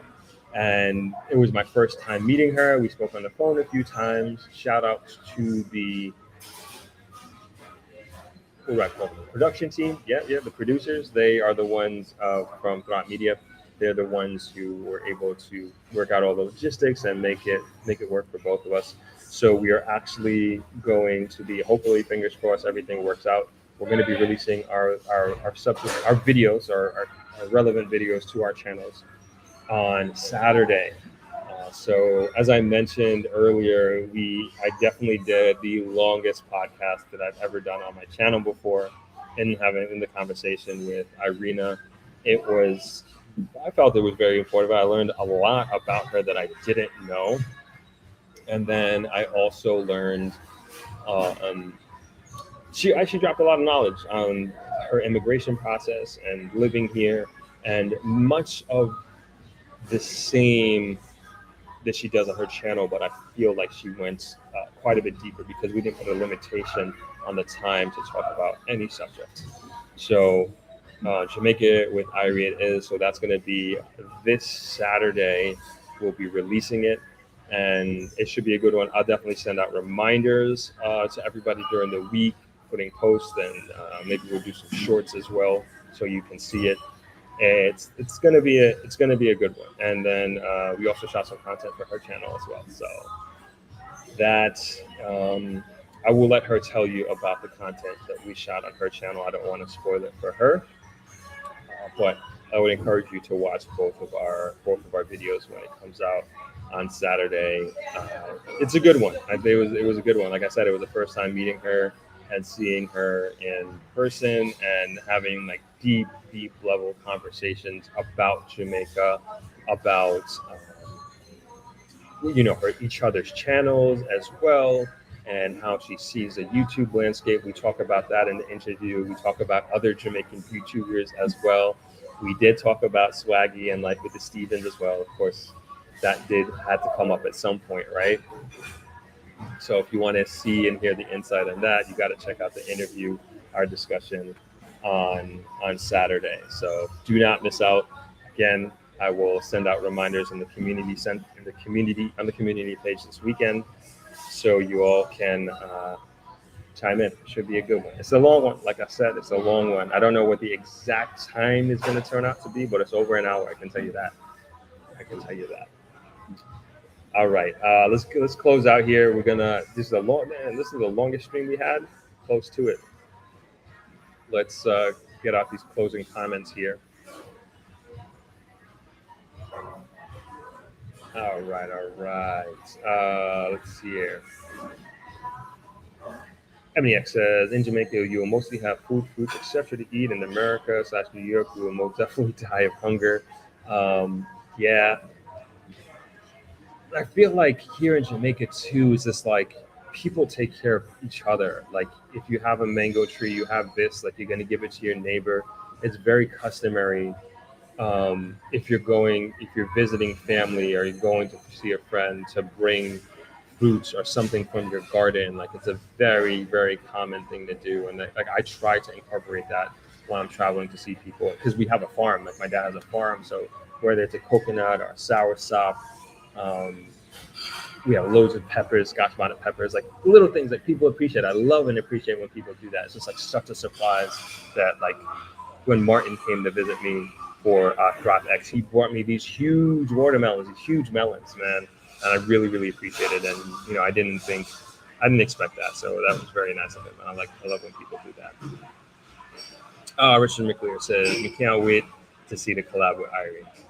Yeah, it's a good one. We got fire, hand claps, black hearts. Lenny James says, Irene is very thorough and knowledgeable. Her info is priceless. I agree. T says, Irene has helped a lot of people, particularly the students. Yeah. That's crazy. That's crazy. Camille Lewis, keep going. Keep doing great things with your channel. Keep growing. Thank you, Camille. Ebony X says, she does have a good content. I like the content Errol does on his channel about his fiance. HB says, nice. I like Jamaica with Irie. I thought she would come with colonized survivors, but she's down to earth. She is indeed. Ms. Cole says, I like Irie as well. Very informative. Inga Baby says, thank you, Drop. You're welcome. Chad says, hope everyone is having a wonderful Sunday. Yeah, me too. MB Well says, thanks, man. Vernon Joseph says, yeah, I guess it. You definitely did. You definitely did. Joe says, Drop, thank you for all that you do.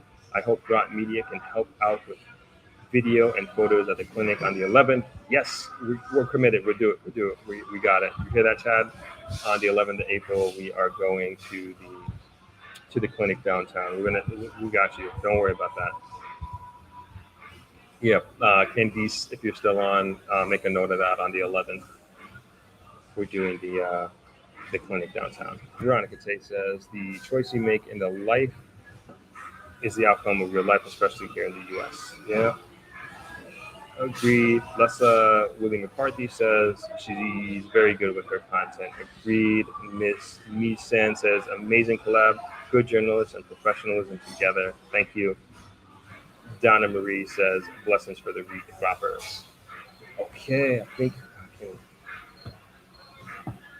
All right, I think we're to close it there. We got our closeout music. I am boiling here. Like the sun is not a game. Like I don't know if you can see the sweat on my hand, but it's there. I was very comfortable before, but now it's super sweaty. Anyway, let's close out with that. Deborah Bell says, "Throp, you are reassuring me about Jamaica and love your optimism. Thank you so much. Thank you so much." All right, we are going to close out there. Today was a long one, 3 hours, 24 minutes. It was awesome. I enjoyed it. I had more articles, but we really got caught up on as rightfully we should have, on the airport in the grill, the expansion of the airport in the grill. And I thought it was pretty educational. I learned a lot from you all in the comments, and I think this was a healthy discussion. We have Jamaica with Ari coming out on Saturday. As I mentioned, we got some shorts coming out this week. We had a great video yesterday with Lorraine Levy. If you haven't checked that out, talking about the state of real estate in Jamaica, in particular in Kingston. If you haven't seen it yet, it's a great, very, very informative video. And the week before that, we had Dennis Shipping talking about the logistics and time that it takes to get shipping from New York and Miami to Jamaica. It's not what it used to be. It's getting a lot better, and he talks a lot about the plans he has for his company to get this expedited Amazon overnight delivery type situation to Jamaica as well. So he's really trying to change the game, and that's also a very, very good one. So yeah, we're going to keep rolling this content out. We got a lot of great guests coming up over the next few weeks, and yeah, this is a good live stream. Wishing you all a great week ahead. Also forgot to mention, we're doing our last Thursday live stream. Last thing I forgot to mention. Thursday, we'll be having a live stream guest. Oh my gosh, who's our guest on Thursday? Oh, the guy who builds the domes for the Source Farm in St. Thomas. So you remember we interviewed the founder of the Source Farm 2 Sundays ago. We're having the builder of the domes, I forget his name, forgive me. We're having him come on Thursday. So that should be a good one. That's our last Thursday live stream. And then we're going to be moving to having a focus on our membership and also Patreons for the exclusive content. No, I see Noel chiming in here. Noel Phillips says she offers a different vantage point on Jamaica as a European that I really appreciate. I'm looking forward to the videos. Noel, if you guys don't know Noel, you should. He's a good follow on Instagram and also here on YouTube. One of Jamaica's premier realtors, and we've done many collaborations together over the last couple of years, and we're going to continue to foster the relationship. But incredibly great insight on Jamaican real estate. So good follow. Shayna says, everyone have a great week ahead. Couldn't have said it better. Thank you all. I'll see you Thursday and then again on Saturday. Everybody have a great week. Enjoy the view for the last few moments. Thanks for joining us live. Peace, everyone.